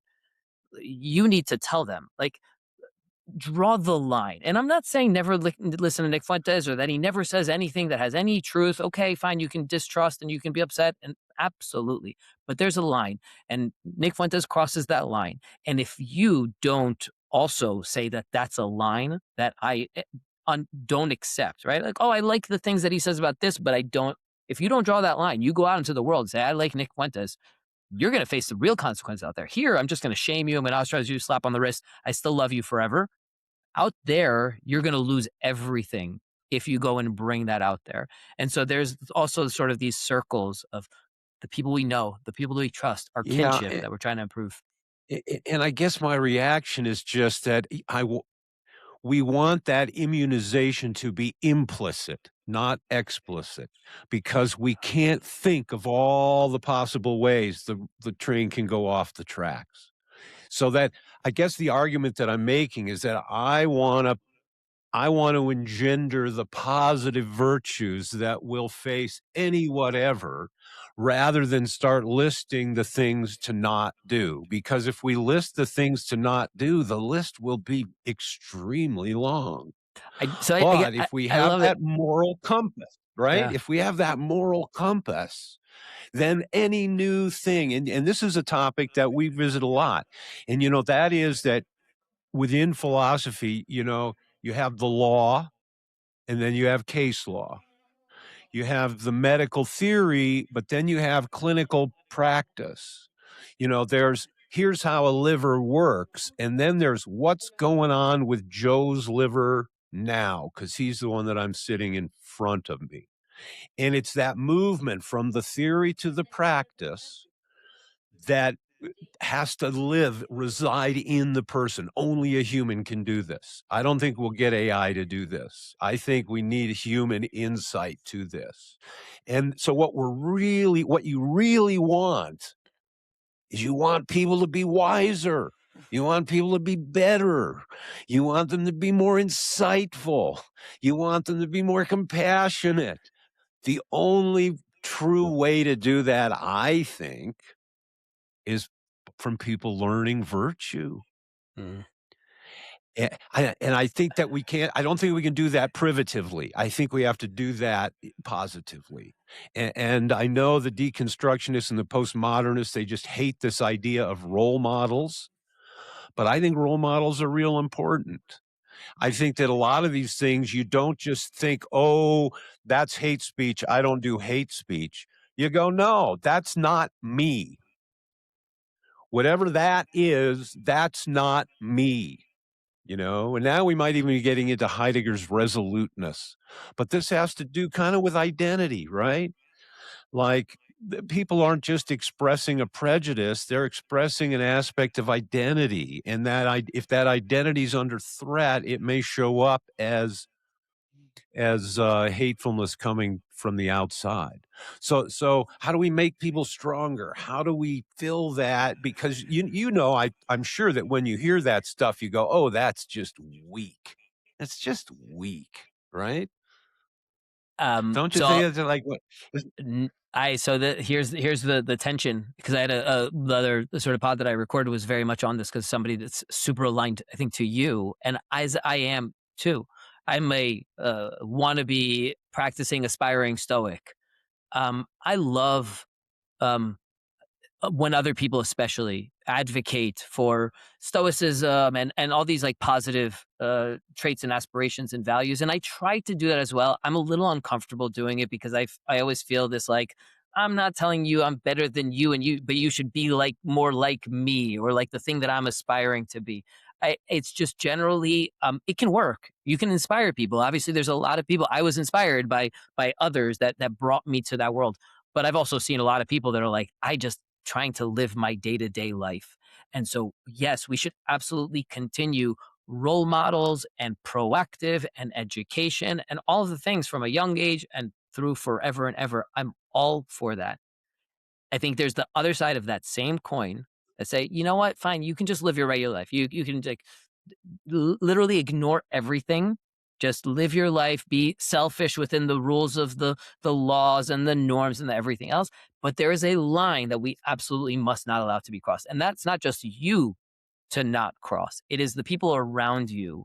You have a responsibility for society to uphold the things that we must not allow. So if your neighbor kills somebody and you know about it, like, it's your duty to report that. That's a socially destructive behavior that violates the law. But if your neighbor is violating, again, laws or those sort of norms, and especially the ones that are just so egregious that just we can't allow. If your neighbor like does this little thing here and there, okay, there's some flexibility. But then if he starts doing it at a massive scale, like if we don't stop these things, they become normalized. That's a big problem. And so this is in this like, I'm all for it. Um, at proposing, like being an advocate for the positive, but also ensuring that like the line on the negative can't be crossed. We have some kind of like real world um, things happening. So I guess we've got kind of this back and forth between philosophy and kind of pragmatically what can be done today. Um, and I think um, I I saw something yesterday. I don't know if it was real or not. It was on X, but it said that Polymarket has Dan Bilzerian likely to win his congressional race by 17%, I think, over Randy Fine in Florida. And Bilzerian is like outspoken. Like he recently called Dave Smith um was it a stupid Jew, or I mean it was like just like over the top, overt, um and kind of to Brian's point about we maybe not being the majority we think it is, and also to your point, Erez, about um, we can't necessarily wait generations for this to sort itself out. Um, though we might not have a choice about that, right? There's one of Brian's favorite metaphors about we're all fleas on a dog, and we like to believe that we're pulling this hair or that hair and guiding the direction the dog is going in. But in fact, the dog has a will of its own, and it's doing what it's doing. Um, but here we are, human beings with volition, and young or not, we feel an urgency about what's happening in the world. So what about that? And what about, um, kind of another way of asking that question is, um, in a way, the KKK is being normalized again. um, the ACLU defended the KKK's right to march in a Jewish town, predominantly Jewish town. So those are kind of like the two sides of the same argument that um, that we're having now. So I guess I want to keep pushing on the what do we do? Um, Um, I think like I don't when we get into politics and we get into like actual races, especially between two people that egregiously violate taboo. They're just the incentives are so misaligned, right? Our partisan primaries, it's just so broken. So like we know the people who vote for these people, they're not representative, especially in the primaries. And then the number of people that are voting just because of a tribal loyalty to the D or the R next to their name, and so that hardly sort of determines whether this is representative of the majority and even the vast majority. People will vote for Bazarian. I assume he's running as a Democrat. I have no idea. Um, but they'll vote for him just because of that, running against a Republican, and vice versa. Um, in terms of the modern day KKK, I'm free speech absolutist when it comes to the law. Let the KKK march. Let the Nazis march. I'm actually not even in favor of deplatforming. I think there's a question about sort of like amplification, but I'd rather not remove people even from these platforms. There's probably some exceptions, but um, yeah, that would be like a last resort. We have to like make something like crazy egregious, or I think there's other ways actually to not martyr them. Show that 80% of their audience is outside of America. Like that alone could actually do wonders to discredit them in a major way. But the social ostracism, it's what worked to defeat the KKK. It was shameful, right? And um there's the idea that imagine there were people in the KKK, they wore masks all the time. There were other people that were like, "Oh, you know what? Yeah, whatever. People around me say racist things about black people all the time." And like, I kind of think they're right. But then they see like the only people willing to say this stuff publicly have to wear masks. Seems kind of a socially shameful thing. And you might actually convince not only the people wearing the mask, but the people not wearing the mask. Like, I'm not going to join. I'm going to lose my job. I'm going to lose my friends. But even the people in the masks, eventually they're kind of like, wait, are we the baddies? Right? They're going to eventually ask that question and might talk themselves out of this hatred, especially in the sort of that most extreme sense. I don't see any other way. And again, because it worked with the KKK and it didn't work, my argument is like, what worked with the KKK is what didn't work in Nazi Germany. The hatred of Jews, big and not only Jews, was not taboo. Maybe it was for a time, right? It actually used to be sort of like beneath you if you were anti-Semitic. It was a lower class thing, but then people in power saw opportunities to sort of tap into that populism.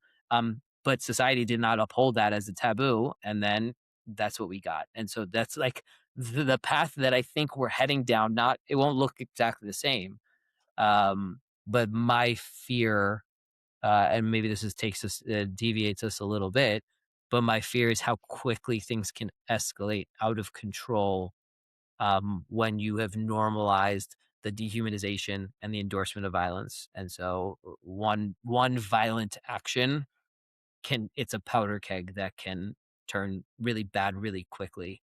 Um, that's what I'm very, very concerned about.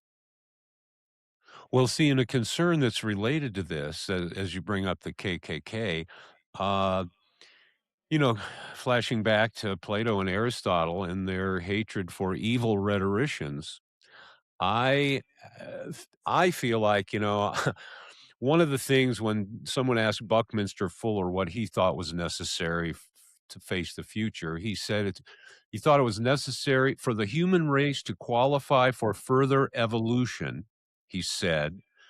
He thought that everyone needed to tell the truth, the whole truth, and right away. And uh, I'm more concerned with the the institutionalization of things like the Southern Poverty Law Center sending millions of dollars to the KKK, it makes me feel that there is an establishment that has investments in certain narratives that might be trying to push things in a certain way that is through a type of social engineering that serves a very restricted class. You know, one of the Chinese theories says that the easiest time to rob a house is when it's on fire. And when I look at things like that, when I look at what when I look at Nancy Pelosi's record in the stock market, I have to think that this union has played itself out. That I can't even really trust that the problems that we see are the problems that we see, that they're honest and naturally arising problems, or were they cooked up and paid for by somebody that's using them as a cash cow? And so you see what this is again? It's the age of luxury that has decided that that's a higher value than any of the things that are institutionalized to keep society functioning. And my feeling is that if that's where we're really at, if we really have the people that are the big top game, you know, not the people shouting in the street. I'm talking about people that would never be seen in the street, God forbid. They would never want to be seen with the masses of the unwashed because they feel superior to them. And they probably think if there were like a bunch million less of them, everything would be great. And so, you know, maybe this is just my 1960s upbringing, but the idea that I can take everything at face value is one that I've never held, not in any time of I, my life. I tend to agree with that, Brian, but I think that the actors that we're talking about are more along the lines of foreign foreign powers who um, have seen the opportunity to create wedges within um, Western uh, liberal value systems, Western societies, and are exploiting those. And we know that there's a tremendous amount of um, funding coming into American institutions from foreign influences. There's a tremendous amount of activity in American social media that's driven by foreign entities. And I think the uh, elites that bother me are post-national. perhaps, but the uh, Iranian and Qatari and Chinese and Russian governments are also like working it. They're, I mean, you're kind of pointing to like an Illuminati cabal, sitting on top of that, and maybe so, maybe not. I'm pointing But to I don't everybody think that has that. $1 million to throw at a political campaign, one way or the other. But I don't think that diminishes this kind of claim of urgency. And I think there was a suggestion in what you were saying, Brian, about what we could do. Um, when you quoted Bucky about speaking the whole truth immediately, or I don't remember exactly the words. And I think Erez is kind of like offering a version of that, um, which maybe you're characterizing as a negative version of it. But speaking the whole truth immediately um, could set up social or reinforce kind of social norms. What I see though is that there, when I scroll my X feed, there are just so many rampantly um, ignorant uh, posts. I couldn't possibly respond to them all. And a lot of them have like 7,000 or 20,000 or 50,000 likes already. and nobody's going to see my response. And w- like the algorithms are being exploited, our fragmentation is being exploited. So like, I guess I guess I'm not.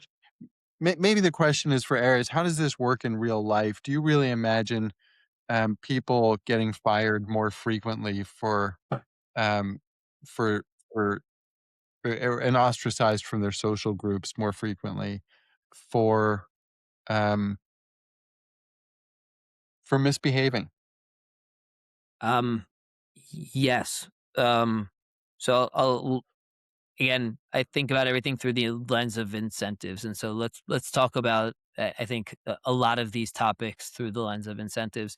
You're talking about foreign influence. My view is yes, those are impactful. Ultimately, they need sort of a domestic mouthpiece. Like you can't just have anons and everything else. Like ultimately, you need somebody on the ground in real life with a face and a name that is an American that is saying, yes, I believe these views. They can get liked by 20,000 people, and those are all foreign, but they're the face. And so they're the ones that are taking on the risk that, hey, I'm going to say the thing that is going to be popular with foreigners and maybe some people locally, but could be very unpopular with actually the majority. And what consequences do I face? So Hassan Piker can say all kinds of things. He's got people here who like him. He's got people abroad who like him. He's got a lot more people here who don't like him. Right? He's very unfavorable for the masses in America. Most people don't know who he is, and the people that do, most people don't like him. And so um, going back, Brian, to your point, the incentive Southern Poverty Law Center. I don't think anyone is intentionally immoral. Like I actually don't try to call anyone Hassan Piker. It's not evil. Like he's got incentives. He's got really strong incentives to push for all of these views. It's worked out very well for him. It worked out very well for the Southern Poverty Law Center to make it seem like the KKK was resurgent. They followed their incentives. One analogy or one sort of like lens that I think you guys really like, I think about incentives are the strongest force in the world. And the only counterforce to them is, I call it morality, values, whatever that is. Those are the two opposing forces. And you can phrase those as intrinsic motivations, extrinsic incentives. And the way I think about it, it really depends on that balance. And so if I'm walking down the street and I find a wallet on the street, I'm going to find the person's name and I'm going to go and return that wallet with all the money in it. If I lived in a third world country and that money meant a lot to me, maybe I would not return that money. Maybe I didn't grow up with the values to not steal, and maybe I was really more desperate for that money. Now, take me again. I'm here in New Jersey. I'm walking down the street. I find a USB stick and I put it into my computer and I find, well, there's $1 million in crypto here. Maybe I start to rationalize, oh, well, maybe that person was probably a criminal. They probably had 50 of these. Maybe I'll just keep, like they won't notice or they deserve, I can rationalize. So all same morality, but my incentives now are much stronger. So even that I consider myself a very moral person, good values and everything else, like that's going to become a much harder decision for me to make if I think it's a, I can rationalize that it's a victimless crime. And so this sense of morality incentives. Now, I translated that because again, I was in Google and I saw this sort of play out there, not to an egregious sense, but Amnesty International, these organizations only have incentives. They don't have morals. They don't have a counteracting. Now, you could say they originally have a leader who is setting the moral tone and their principles and values, and they've locked themselves in to, oh, I can make some short-term money, but no, that violates and that's going to hurt us in the long term. But eventually, these places, they don't have the same leader. They don't have that same strong force. And so the incentives just, oh, take that little shortcut here and there. And that's how Google became far from don't be evil in a lot of ways. But I think all these other organizations in a much more immoral, not just unethical way, they have new people. And I actually don't even blame them. You've hired all these young people that care about social justice and this is their world. And they think that, evil Israel is the greatest evil force or oppressors and blah, blah, blah. And all of a sudden, if you stand up when they say blame Israel, call it a genocide, and you say, actually, it doesn't meet the definition, they mutiny. That's it. You're out as the CEO. You're, like it all comes crumbling down. And so then it's pure incentives, no morality. And so ascribing morality, that's why I'm like, take away the UN and Amnesty International, Doctors Without, they're not moral organizations anymore. They had a moral mission. That's not what drives them anymore. And that's not to say they don't do some good moral things in the world. But if we're like, oh, they're a morally good organization, so everything they say is must be morally sound. We're giving them way too much power and influence. We have, and we need to take that away now. Well, and that's why I say that I think that when you talk about incentivize, what you're really talking about is what is leverage in the age of luxury. And again, we come back to Plato. Plato in the Republic, he talks about there being basically three types of people. He refers to them as copper, silver, and gold. And of course, the gold are the philosopher kings. The silver are the guardians or the army, and the copper are the artisans. And for the philosopher kings, currency is truth and justice and beauty and the good. And for the silver class, the guardians, their real currency is honor and glory and courage and valor. And for the merchant artisan class, their virtue is uh, profit. And that's why, and of course, the interpretation of this given to the republic is that it isn't about a republic; it's about the management of the human soul, and that if within us our philosopher king is empowered, then truth is important, then justice is important, then these other philosophical virtues have weight, incentivize us. But if we're, in that silver class, then it is about glory and it is about honor and if we look around, you'll see this. You will see that the people motivated by profit and motivated by honor and glory far outnumber those that are really motivated by truth and Mm, justice you know, and I mm, don't know that this has ever been different. And I think this is the problem. The Black Panthers occupied the dean's office at St. John's College back in the 60s, and they wanted him to say, "You're the philosopher guy, and what's the problem here? Why is there injustice?" And you know what his answer was? Original sin. Which unfortunately I know is kind of a harsh diagnosis because it does not allow for a quick and easy recovery. But again, I think that what we're talking about is, it's tangled up with being. It's tangled up with who am I? It's tangled up with who do I want to be?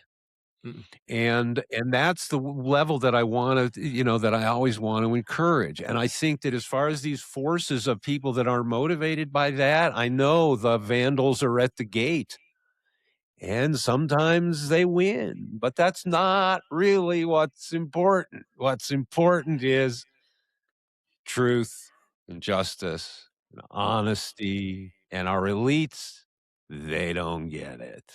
And I don't expect them to. And to be clear, I know that most people aren't motivated necessarily by the truth and justice that I am. Right? Like I don't expect everyone to be as principled. And the one thing, the sort of two theories of change that I have. One I wrote about. I called it the Dunning Kruger of hypocrisy.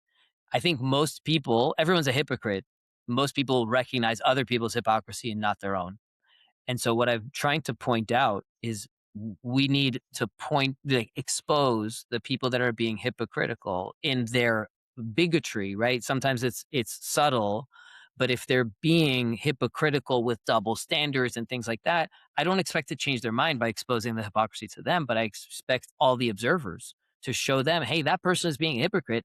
We can't follow hypocrites down this path. Like that is doom. And I think that's where there's like a not for the sake of truth or justice, but just for survival, we need to go down that path. And the other thing that I'm trying to expose, what I've talked about for a long time, is most of the extremists, whether it's the bigots or the non-bigots, but illiberal, they're anti-American. That is the argument I've been trying to make for a long time.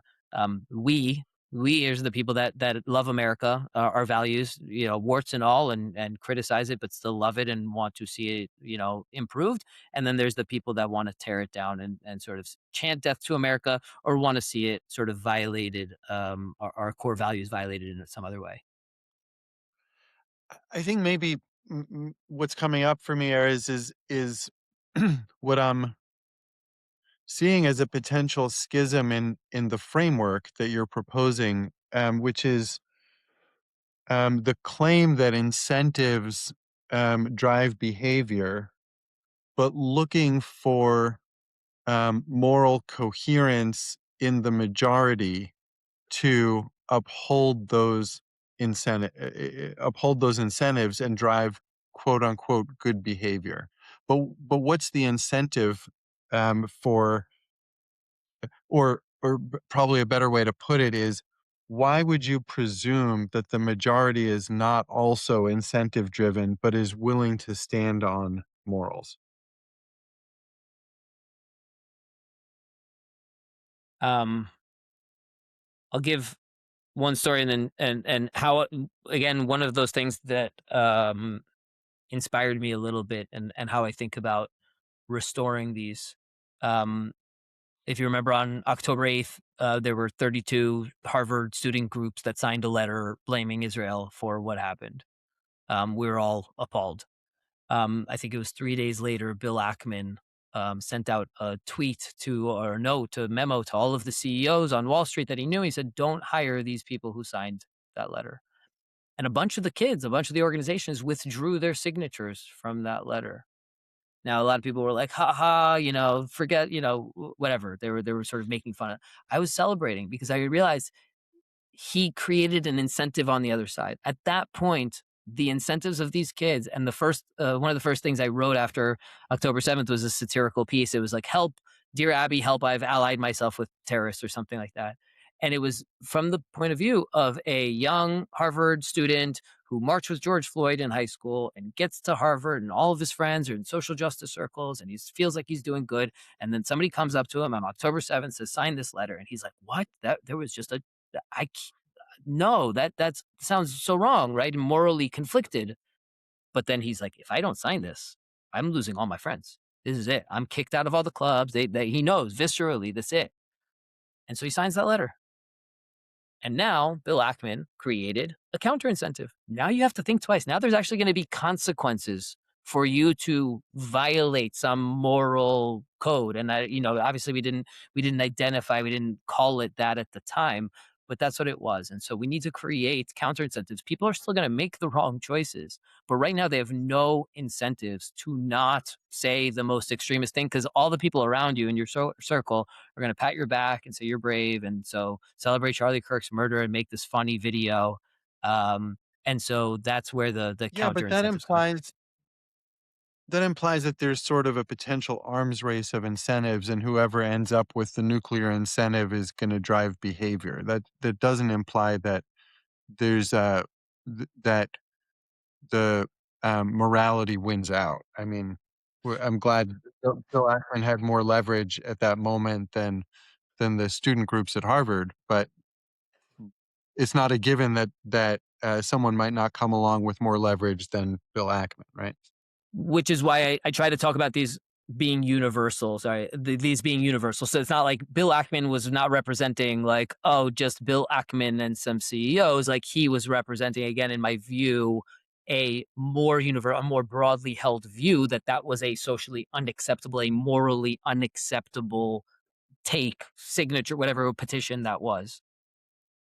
But what it actually demonstrated was that those students were more susceptible to arguments around their future experience of luxury and access to it rather than a moral high point. If we think about Thoreau, who went to jail because he didn't want to pay the poll tax, he was willing to actually have a sacrifice for what he found to be a moral issue.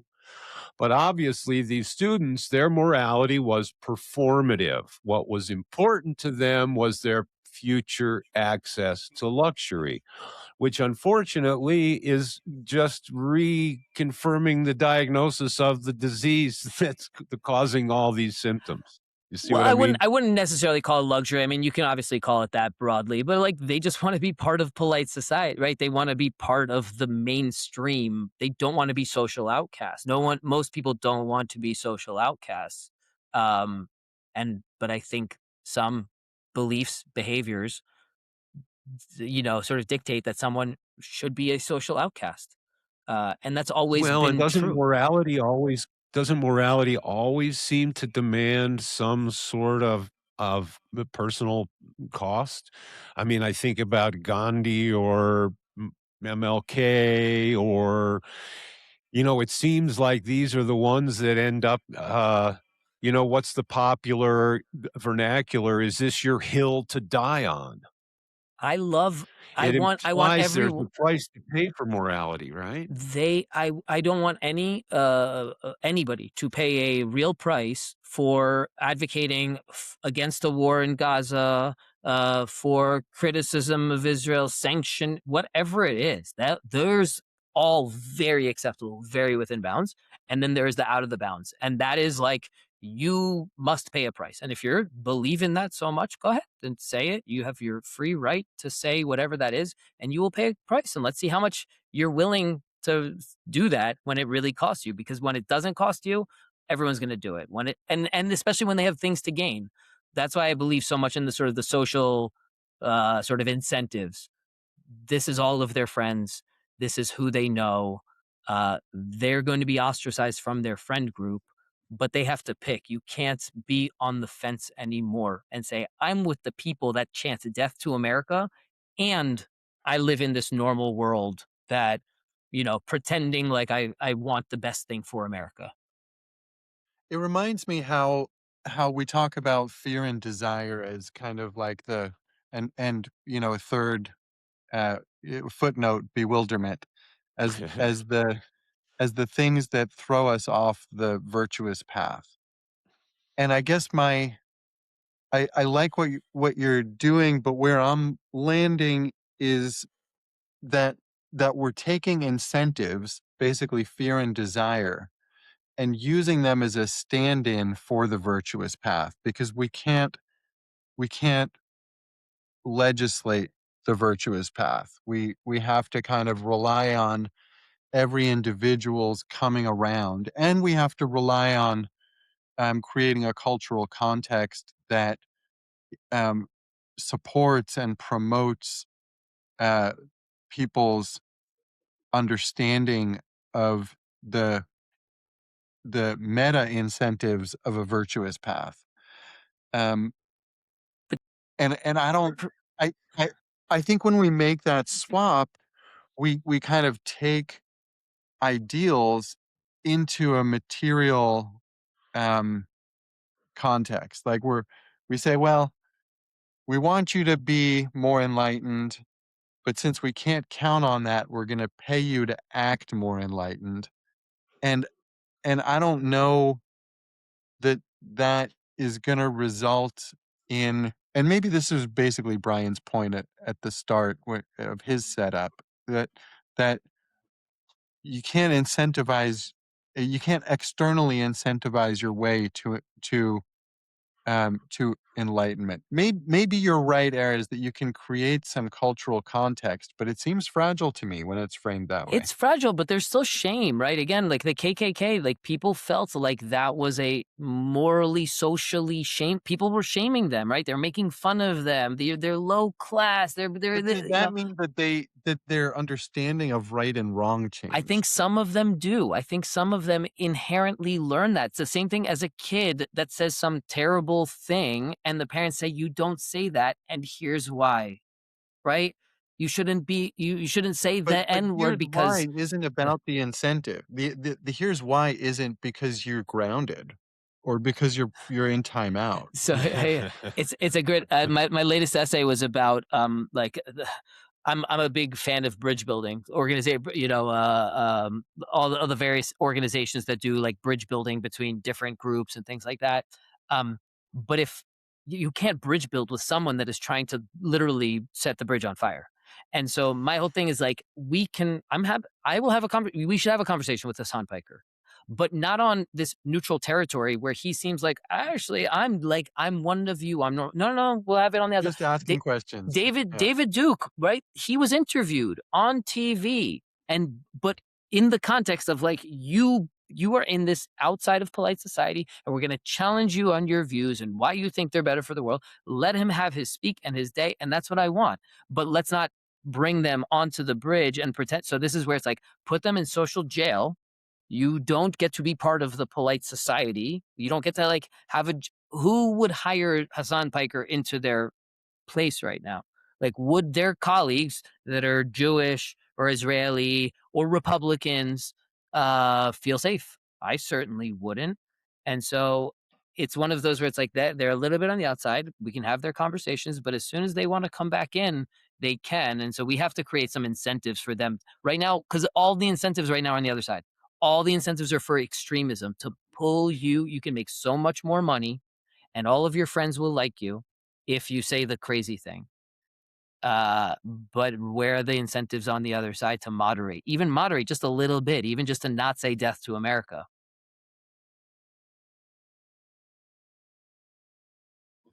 Um, yeah, There's a the thing that brings up for me is, Heidegger. I've been trying to get away from Heidegger, but I'm going to go there anyway. He talks about this idea of authenticity, and the German word Ehrlichkeit, maybe I may be misremembering it, but it has overtones of like owning yourself. And it strikes me that most of the people that you refer to who are using the language that you would like to suppress are people in a state of what he would call inauthenticity. They don't they don't have self-ownership, which is why they parrot what their friends say until they're called on it. Um, Again, I guess I'm feeling like if we don't if we don't engender actual growth that then has the natural response of the behavior that we are after encouraging, if we try to do it from the outside, like because the incentivizing, it works on my dog, right? I mean, he can smell it in my hand and he's completely, roll over and show you his belly just for that incentive, right? But that's not a higher function. And so rather than reining in the people who are making these statements, I would rather use them as an educational point. I'd rather create them as a teaching moment, but not to teach a behavior, but to actually use it to point to an inner condition, to say, see that color on the tongue? That means this is what's going on with the body. Because just drinking grape juice to hide the color of your tongue isn't the solution, right? I know. I mean, maybe it seems like I'm trying to say the same thing, but my feeling is that if it's somebody that we can't make that genuine argument to, it's because they're already marching to the sound of a different drummer. They're actually operating out of the applause system of an out group. And now you're talking not about changing their speech, you're talking about changing their identification with an out group. If they're already part of your in group and you just don't like what they say, then yeah, shunning them or saying, hey, I'm going to smack you if you say that again, then that works. But I think that that's not really where the problem is showing up. This maybe goes back a little bit to the beginning of the conversation with Lukyanov and such, where I don't think more speech is going to necessarily, talk these people out of their hate. And so I want to, right? Like somebody's celebrating Charlie Kirk's murder. I wish that I or somebody else around them can reach out to them and explain to them why this is wrong and why they shouldn't do it and X, Y, and Z from the head and the heart and everything You else. want to do it Charlie's way. Well, I do want to do that. We should do that. But I'm also realistic that I don't trust that one, anyone around them is doing that or that they will be successful doing that. And so I'm not taking this like I'm not going to unilaterally disarm society and say, well, they can just say all of these things and face zero consequences for them. Like the social ostracism, shame, just shame, call it shame, is a very powerful tool. It always has been. And so what, we're not allowed to shame people for doing this thing that we think is shameful, that many of us think is shame. They can, and then we're in a post shame world, right? And so a lot of people are like they're immune to it because their social friends, their in group that they're isolated by says it's all fine. And so, unless they feel some real consequences outside of that core in group, that is their job, they get expelled from their school, something else, to that degree, then they're going to continue for the most part. Maybe some of them mature on their own and it takes them 5, 10 years to talk themselves out of that hate. But I'm almost certain that as long as the incentives are to continue hating, they're not going to grow. Like something would have to change in them. Somebody near and dear to them would have to sort of suffer some catastrophe for them to have a wake up call. It's time for us to start landing the plane. And I before we um, hit the runway, I wanted to ask you, Erez, who are some of the people that you read and listen to that um, help you wise up and might be interesting for us to know about also. Um, so I always share my favorite news publication is called Tangle News. Um, Okay. it's a once daily newsletter. They mostly talk about one topic per day, and the format is very nonpartisan. They sort of say, like, on that topic, here's what the left is saying, here's what the right is saying, and then there's a sort of a my take that's either from their editor or one of their folks, and it's very like a mix, right? It's like how most normal people, how most of us see these issues, not with nuance. And so that's been very refreshing for years. I've been a big fan and promote them to everyone. Um, and then um, there's a lot in the post October 7th world, sort of in the Jewish Israeli world that some of you might be familiar with. Chaviv Letit Gur is one of them, and Call Me Back. Those are our mainstays, and there's other newer, smaller ones. People that are moral leaders. That's like sort of who I follow. I like the Fifth Column guys a lot. That I've become much more into lately. And again, these are people. I think the main points for me, because even Tangle, like I have some disagreements, and it's people who are open to being wrong, admitting that they're wrong, changing their mind. Like that is the superpower of our world. So you can have like moral leaders can only remain that way if they're open to changing their minds on kind of practical things. So I would say those are my key plugs, the people that I admire, that I learn from, that help me check my own biases too. Mm, thank you. Um, I guess we didn't get into this a whole lot. Maybe we can spend 5 minutes on it, since you mentioned post October 7th reality several times. And Haviv, I was reminded of something Brett Stevens said at the State of World Jewry conference a couple of months ago about how we have to stop talking about combating anti-Semitism, and uh, and it's time to just succeed. Totally paraphrasing, and maybe even poorly.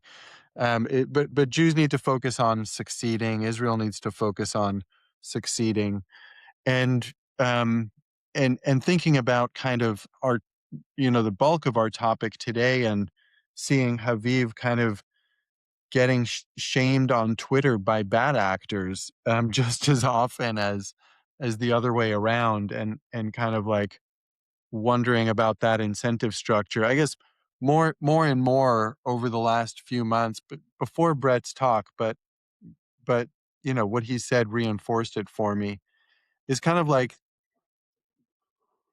good people need to do good acts, and talking about it, and arguing with people that aren't doing good, not only is unproductive sometimes, but can even be counterproductive, especially in the amount of energy it takes away um, from you know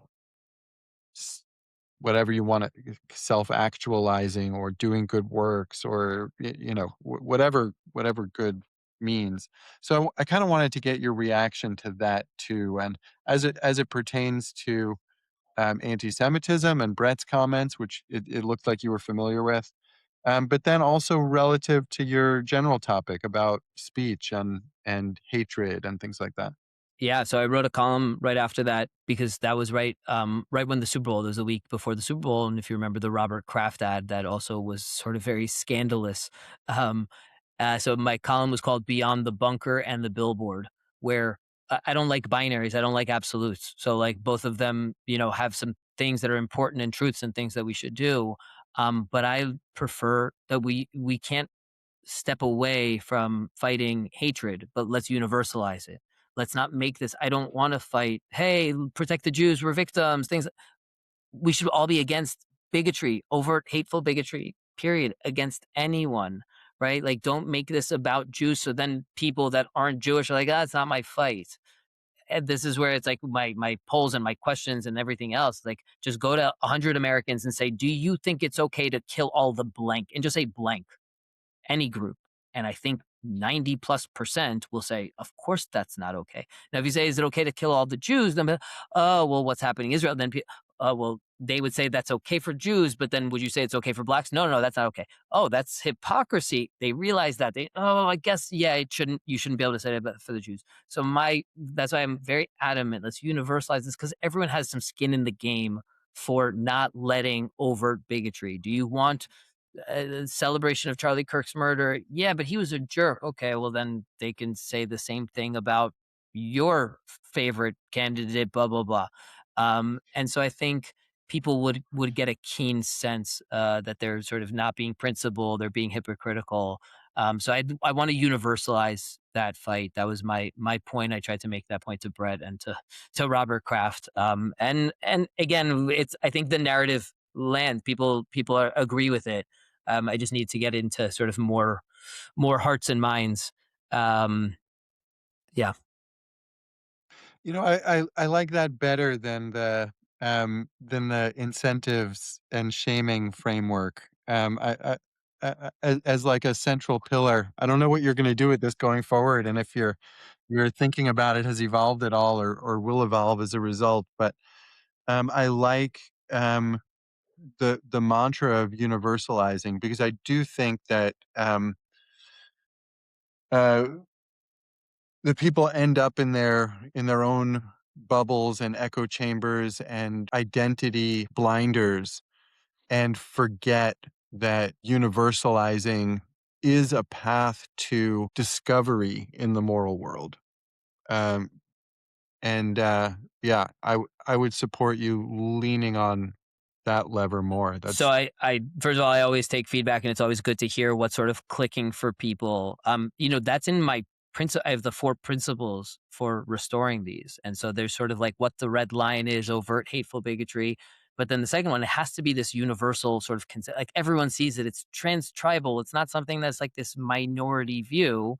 And so yeah, but that's a very good point. That's what I try to lean in on. It's just there's only so many words I can actually fit and get people to, pick up. Yeah, the universalist quote that leaps to mind again comes from Schopenhauer, where he says, "There's two types of people, avoid them both." Erez, where can people find you? So my Substack is called Holding the Line. The URL is Elevin 11. So first initial, last name 11 dot substack.com. And we'll put that Um, stuff in the description of oh, the video too. Great. Yeah. So everything's there. I post a little bit on social media. I'm actually like LinkedIn is my preferred social media. I like to, that was sort of my goal after October 7th. Like, I'm going to say some things, funny enough, things that were taboo, right? Talking about sensitive subjects that no one was willing, everyone was self censoring, myself included. And I said, we have to be able to talk about these things, trans and DEI and all this kind of stuff. And I'm like, I can hold multiple truths in my head to say these are sound good, but also have some downsides, and we have to be able to talk about them. Otherwise, the bad ideas sort of become the norm. So yeah, that's where you can find me. Awesome. Thank you so much for joining us today and for the really interesting conversation, for being open minded, and for fighting the good fight. Thank you guys so much. I learned a lot. This is helpful guidance too on how I continue to try to be effective. And my hashtag make taboos taboo again.